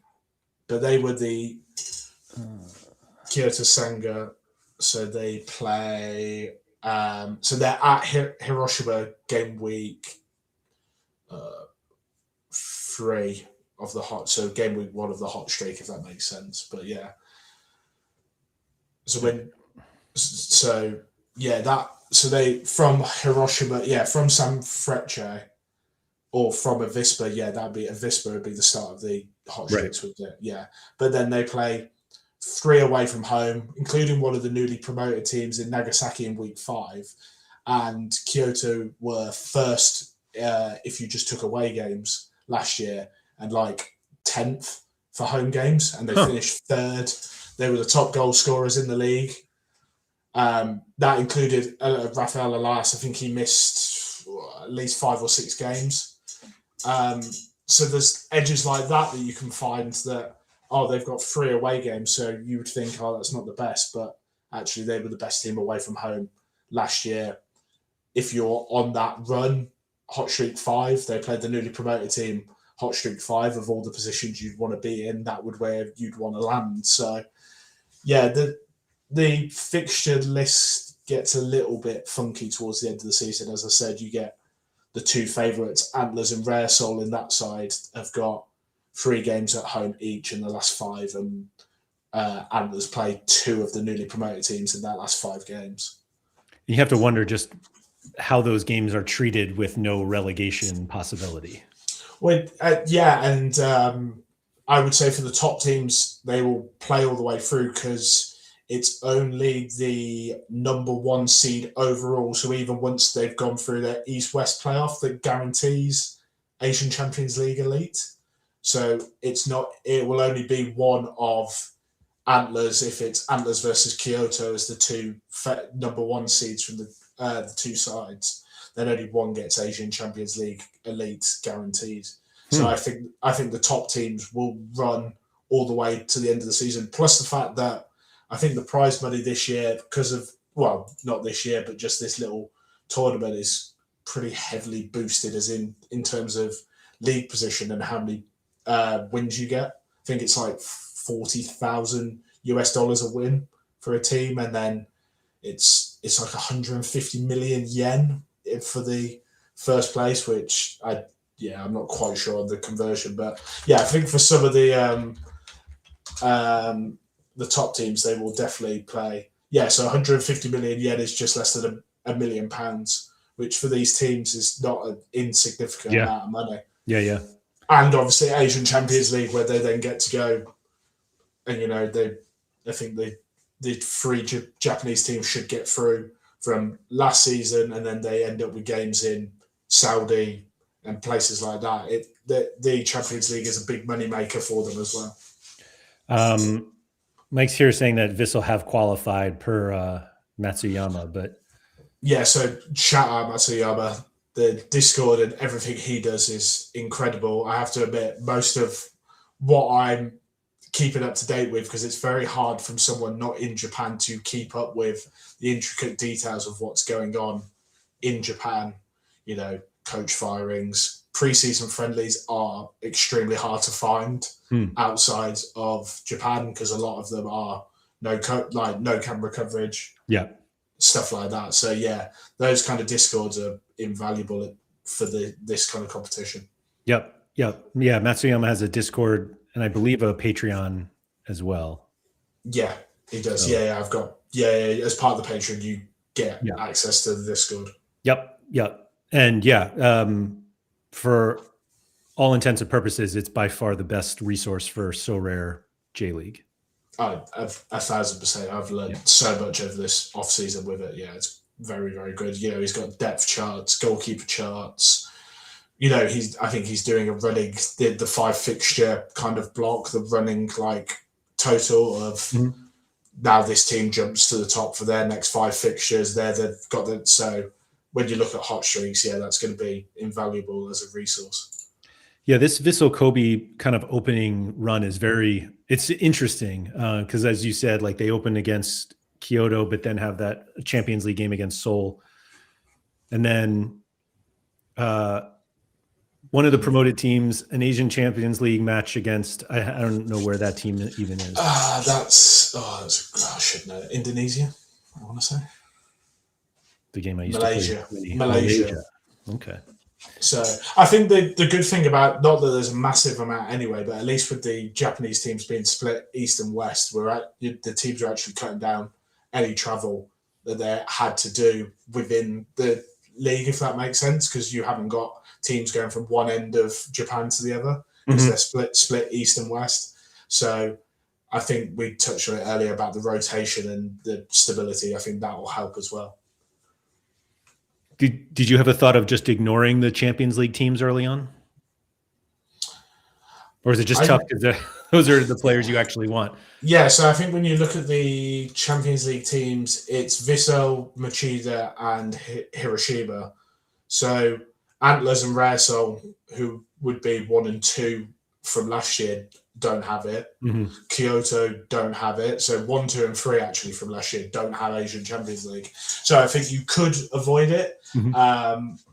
How I'm not sure when the rounds run, when we start to get towards knockouts and that kind of stuff, how deep the Japanese teams or when the fixtures are. But then once again, we get into this midweek pile up of weekend, midweek, especially with this condensed calendar.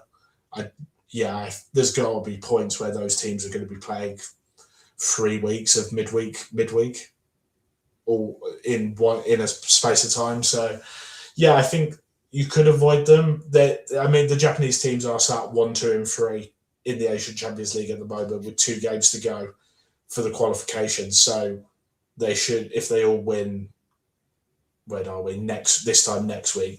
They're all through anyway. So, but yeah, it's not something I've thought of in the past, to be honest with you. Is that what? It's not something I've thought of in the past. Not focusing on the Asian Champions League teams because, as I said, they're on 13, 11, and 11 points, and the cut off at the moment is 8 points. So they'd have to lose both, and it'd have to be a weird results swing for them not to get through anyway. So of the for the watch list you put together, we're at 30 players here. You mentioned Alexander Schultz couldn't get pulled on. Was there any others that you remember that couldn't get put on the list yet? Just a couple of the newly promoted players. So I was looking at the auction I was actually going at earlier was Mateus Jesus of Nagasaki, another Brazilian import. Obviously unminted. He was J2 player of the season last year. I think it was 19 goals, 5 assists. Pleased that they made him a midfielder card this year because he kind of plays as that attacking mid centre forward behind the striker. I thought if they make him a striker, there's enough other good strikers that are going to get minted. The household names that we know about, Chiara, Suzuki, Elias, that he might get lost in that. They have minted him as a mid this year, so I'm intrigued to see how he goes. I'm trying to think who else probably. didn't get on there that would have been, I think there's new signings like I only looked into him because of my collection in Challenger, but the Celtic defender is it Inamura, the centre back. He should play alongside Schultz at centre back for Tokyo. And obviously he's got the in-season cards this year from Celtic, but for some reason I couldn't put him on the watch list again. Not sure why. It's just confirming that the rare Hayakawa went for less than the limited. $50 less. Yeah, it's bonkers, isn't it? And I'm guessing those were the same two players he was bundled with, limited to red. Yeah, they're just the backup goal. Two of the backup goalkeepers. Only two of them, right? Yeah. I don't think this one had three. It'll be hard to see because you can't see the bundle. Well, but yeah, I'm presuming they're bundling the same cards, rare and limited. Yeah, they certainly are for the next ones and the super rares. So yeah, I wouldn't think otherwise. Yeah, so someone's paid $50 less for a starting goalkeeper in rare compared to limited. Right. No, we didn't watch the auction, so maybe there was like two people competing for the early ones. I guess it could be market credits as well, but then why wouldn't you just play up? Yeah, it doesn't make that much of a difference, does it? You just play up in rare, surely. Yeah, well, did that Antlers player have a full collection from last year? Is he just a full limited Antlers side to keep going back to? Question. Like, is that just his shtick and he's just paid over the? Oh, he's got uniques. Okay. Yeah, so he's already completed that. No, not really though. Yeah, but he's already. Oh my god, that collection score 2,000. You only needed 750, and he's got two. He's got what? 2.5 times, 1.5 times. Yeah, 2.5 times the collection score needed. Amazing, brilliant. Oh, it'll be higher because they'll all get the extra once after 30 days. At least they'll be able to all put them in the vault for that extra 500 essence he'll get every time he hits the leaderboard. They'll pay for themselves. Well, look, when you win 50,000, I mean, it's just fine. Does that Grand Prix get boosted by Vault, or does that not count as like? I wouldn't think so. Yes, because Streaks obviously doesn't count for the Vault boost, does it? Correct. Not right now. Or now. Not right now. Yeah, interesting. Yeah, I think going back to the players that we've put on the watch list, I think a lot of them, as I said, I've just gone with their household names from last year. I think we, when we were looking at that one person that picked up that Quinones of Yokohama, he was injured a lot last year, but as a defender, he's very peak scoring if he plays, so he's on there. But yeah, you've got Shozazaki for there at Vissel. Ueda should be a good double up with the goalkeeper. Araki, that Sanfrecce defensive state, especially if Kim, what have they named him now as we had this? Is it Kim Jung-sung? Because they've changed his name on the top. Oh, yeah. If you get... there he is. Yeah, but you technically could have Sasaki, Araki, and Kim Jung-sung as the back three. Sanfrecce have changed their manager. Looks like they're going to play a lot more through the centre. So with a 3-back, I would think whoever plays that middle centre-back role is going to get a lot of AA. Not that they didn't already, but yeah, that could be really interesting. And I believe Sasaki and Erikai are out for the first game, right? Yeah, they are training individually. So yeah, it gives Kim Ju-sung a good chance to cement that third centre-back role while we're on Sanfrecce, Kawabe there in the midfield. If they go through the centre, should pick up the ball a lot more. I think as part of that watch list, you've got a lot of set piece takers. The monopoly on set pieces. I know, put those in keeps you happy. You like to see that. That kind of thing. I think most of the names there, people that even haven't played the J-League will have heard of. So I don't think there's many shocks in there. As I said, it's hard to know if players will replicate the form in this weird format, but we'll see. Yeah, I keep going back and forth on the justifications for teams to rotate a lot or not rotate a lot. Like obviously it's just a shortened season, so maybe you play your guys more, but then because it's a shortened season, no relegation, maybe you play a little, maybe you do. I don't know. I don't know. I don't think any of us will know until it happens. Yeah, I keep flip-flopping and thinking it'll just be the same old J-League, and then what is the J-League from 1 year to the next? You see Kyoto last year that were like mid-table, completely obscure, had come up only a couple of years ago, and they go and finish third highest goal scorers in the league. Couldn't defend to save their lives, but could score goals for fun. So it sounds that sounds more fun anyway. Yeah, which is odd for J-League. You normally say it's the other way, that defense first and win games with a clean sheet. But yeah, they were the opposite, and maybe teams go that way this year, that they know they can't get relegated. So let's just go and try and attack, and if we lose a game, oh well. Mm-hmm. So we've got, looks like the Osaka rare is coming up. It's currently at $93. Interesting. I'm just trying.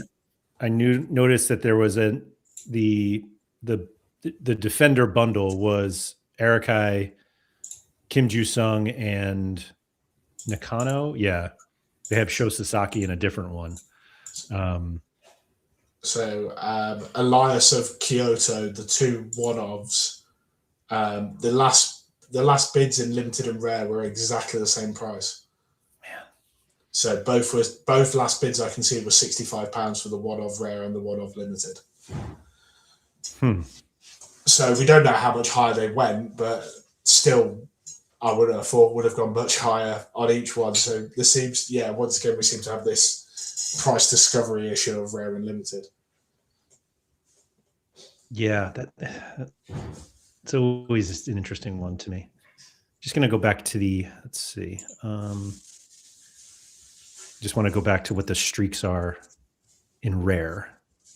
Well, obviously you get the cash earlier, don't you? So you've only got 1 week of week of essence. Yeah, like $20 for the first page streak, meaning the second level, 420 in rare. And you need for limited. Do you even get that at the third level of limited, or is it $10 for the third level of limited in hot streak? 25. So it's comparable. So 2 to 3 are comparable. Mm-hmm. Yeah. And then 3 and 4 are the same, meaning it's 100 for the fourth in limited and 100 for third in rare. Interesting. Okay. I guess my great justification would go back. I've been playing rare for most part of this season after I did League Unlimited to begin with, but I wanted to come back down to limited, especially when I saw this announcement about having as many lineups as you can and this stacking of the hot streak, because I feel naturally that limited will be cheaper. I should be able to get, say 5 very strong lineups in limited for the same price. I should be able to get 2 to 3 very strong lineups in rare. And I'd rather take that multiple effect of the smaller amount in limited. But if I can do it on a consistent basis with multiple lineups, it would make more sense for me to be able to do that. Right. Yep. Yeah, that makes sense. And I guess that'll be the same. Well, we don't know, but much of the justification for going into limited European cards that I've only bought a couple of weeks ago was I would presume we will get this in Sorare 27 for European cards. So already having those limited classics that I can now at the moment use as in season, but then next season I've got an array of classics to use in potentially 6 lineups again. Yep. Yeah. So yeah, I think that was just over $100 for the Osaka. So yeah, it's Osaka. Yeah, the prices are really similar between rare and limited. Yeah, I like the 187 right now for Erikai, Kim Ju-sung, and Nakano. I was about to say that bundle's the only one that I've seen that there's possibly 2 very good players. Like all the bundles, especially like the goalkeeper ones, are just the one goalkeeper. Right. All the bundles seem to be like your smasher plus backup and fourth choice. That seems to be the only one that if Kim Ju-sung secures the first team place, that you would have to start, two very good SO5 cards in the same. Does Nakano? So basically, it's between Kim Ju-sung and Nakano for that last spot. I would say Kim Ju-sung will probably sit behind Sho Sasaki, but obviously Sasaki's injured to begin with. Right. So it should be Kim Ju-sung, Shiotani, and I'm guessing it'll be Yamazaki to start with as the three centre-backs. Obviously, Araki will come back in for one. Sasaki should come back in for the second. So, yeah, again, you're basically looking at Kim Ju-sung versus Shiotani on the other side as the third centre-back once the other two are back. I was going to say, I thought Nakano was a midfielder, but he has defender cards. Yeah, so they'll play a free back, so he's a wing like back. A wing back. Yeah, so, yeah, Yamasaki will come out for Araki, and then it will be between Kim Ju-sung and Shiotani who comes out for Sho Sasaki when he's back. So, yeah, I think Kim Ju-sung, if he has a good pre-season, start to the season, while the other two are missing, could secure that third centre-back role. Did Shiotani play like a defensive midfielder spot at all? He's only ever had centre-back cards. Their centre-backs has always been Araki, Sasaki, and Shiotani as a back three. Looks like the new manager is going to keep up with the back three, but as I said, he wants to play narrow and through the middle. So that centre-back, that their AA scores already were ridiculous because of the possession they had and stuff like that. But that centre-back, whoever that will be, will farm passes, final third passes, all that kind of long balls, all that kind of good stuff. Yeah, pretty quickly. Sir CT, I don't know if you were specifically asking, but the answer is always Alexander Schultz. Schultz, yeah, he's the only one that I can see at the moment that should be. Yeah, so the Zako goalkeeper for Hiroshima, it was double the price for the rare compared to the limited. So that would be kind of where you would expect it to be, twice the price for rare compared to limited. Who was it for? The goalkeeper for Sanfrecce, Osaka. Oh, Osaka, yeah. Yes, that's what I would expect. But so we've in the three the three players we've seen rare go for less, rare go for the same price, and now rare go for twice. So yeah, I think it's hard to see, isn't it? Yeah, the first day price discovery is always a tricky one. Yeah, I think all those goals, those last couple of goals that Schultz has on the chart where you see his scores are penalties. So yeah, that against Barados, that's a penalty, and I think there's one before. Yeah, I think those two goals are both penalties.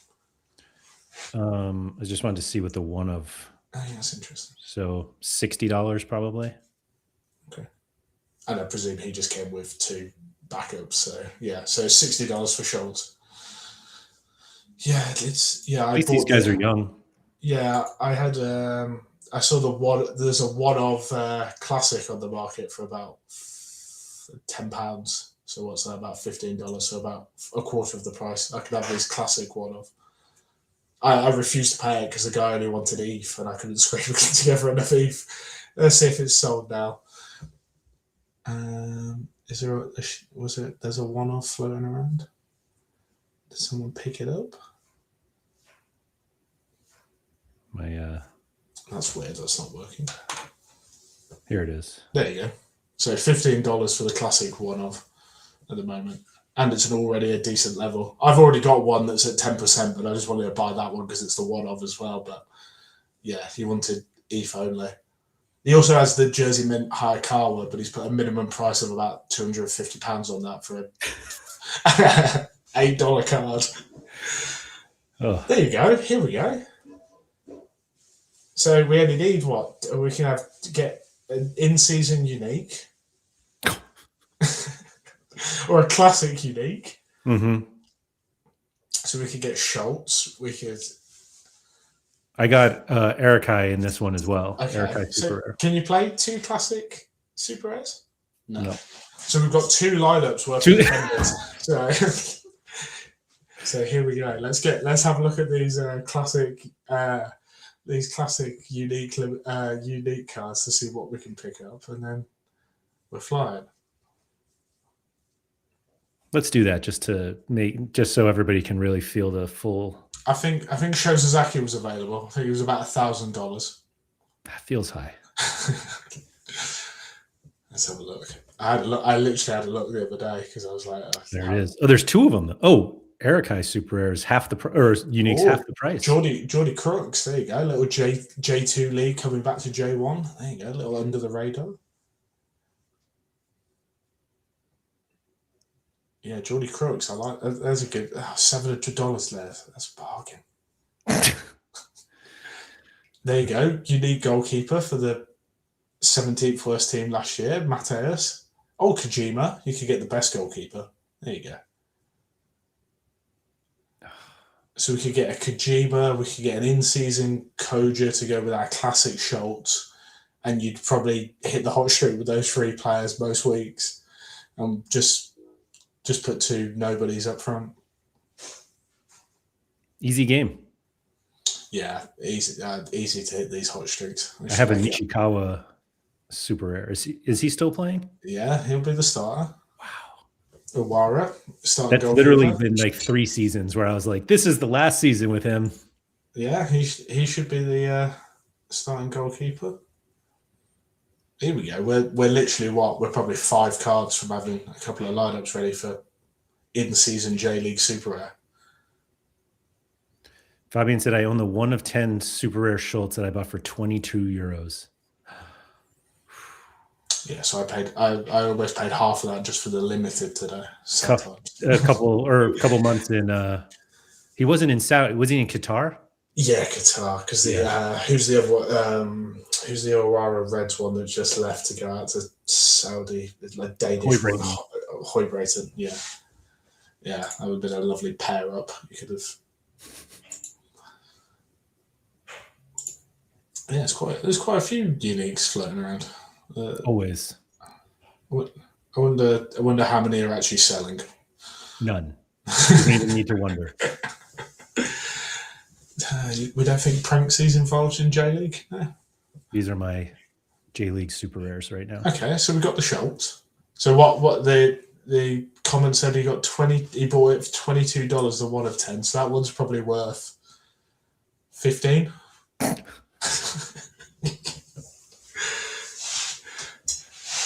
You need some cards. You need some cards, lad.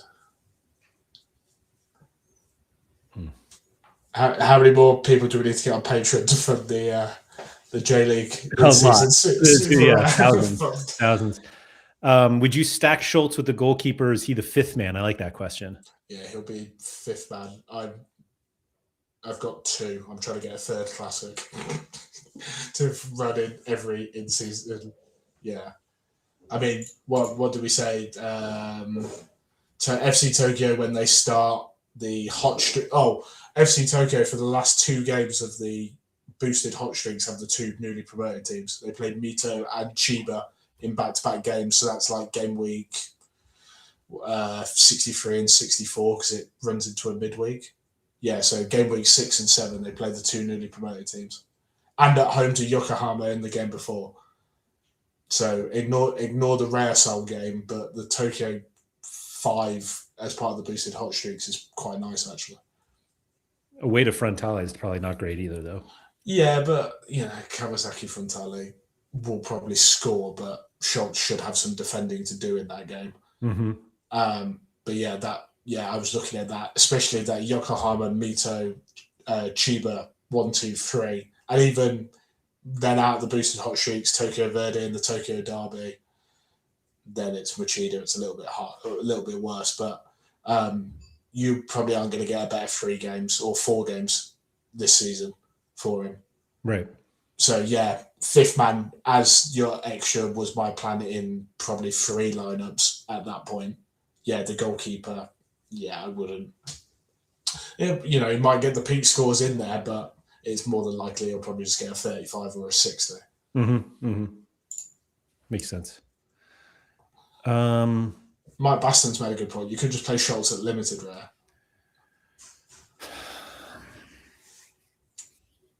You don't have to hit the hot streak every time, and you probably pay off the $1,700 for it. There we go. There's one less you got to buy for limited in-season layered, plus the guys you've got. Actually didn't look to see what my other J-League cards really look like. You had a Kim Ju-sung. I saw that in the Discord. So a Raki.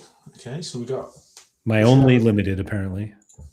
We should have a start in. Hold on, this isn't. These aren't right. They changed the. Like I have. Yeah, I think you have to go into the tournament instead of the league tab. It doesn't make. Yeah, if you go further, can you untick that and then go down to tournament? Is it further up or further no, further down. It's like hidden at the bottom. There you go. Because there's two different. I think when you put in J1, there's two different search parameters now. Because they put the J100 in there as well. So I have Kim Ju-sung, Sasaki, 2 Erikais, and an Osako. So we've got the Sanfrecce. We're one goal. We get another Osako, and we've got a Sanfrecce double defense. One more Osaka is definitely what I'm looking for. So if we get one more rare Osaka, there's 4 classics for limited lads. So we're only 2. With the Schultz and the Kim Ju-sung, we actually have enough classics for every limited team that you could run. I just don't see the reason why you wouldn't do it. But why can't I? J-League, yep. These guys are not J-League. Okay. Yeah, whatever. Or I could just grind some J-League arenas and craft a team. Yeah, we're at the nut lower so rare again, aren't we? I don't know. I'm intrigued by the idea. The problem is that with like Osako, Erikai, and Sasaki is like their L15s are way too high. Yeah, it's more of an all-star kind of job, isn't it? Could you not just play? Oh no, the league-specific ones aren't uncapped, are they? Right. Saying that, there probably is, like, because they play on Friday morning. So is anybody going to be entering arena on Friday morning? I won't be. You won't be. And there's not any time at rare either, is it? That's right. That's right. Yeah, you've got to play them at limited rare. That's what we've worked out. Yeah, I guess so. Oh man, is there anything else you wanted to touch on? No, I don't think so. Obviously, I'm in your Discord, your Patreon Discord. So if anybody's got any questions, I'll share the little fixture spreadsheet I put together in there as well, so people can have a look at that. But yeah, you'll probably just find me in there buying one-offs and classic J-League cards and moaning that people keep listing them in limited and I keep spending my money on them. Nothing wrong with it. And then we'll wait for the next week or so while you accumulate your cards and not play these opening day prices maybe. Yeah, definitely going to be holding off, even though I've just hit a challenger hot streak because Marco Asensio has scored for Fenerbahce. There we go. So the pool of money is building. That extra $3 is in the bag. Thanks everyone for coming. If you could please like, subscribe, all that good stuff. Shout out to Quinny. James, really appreciate all of the research that you did and sharing that all with us because as anybody who watches me regularly knows, I had no idea what I was doing coming into today. And so it was great to have an expert here to walk us through everything. So thank you so much for that. Pleasure. For everyone else interested, as James said, I do have a Patreon, has a Discord, patreon.com/Andrew M. Laird if you want to get involved with that. And all of my content you can find on Sorare with Laird, which is the name of my YouTube channel. So check that out. Thanks everyone for coming. Good luck on all your J-League auctions. And don't forget to go outside.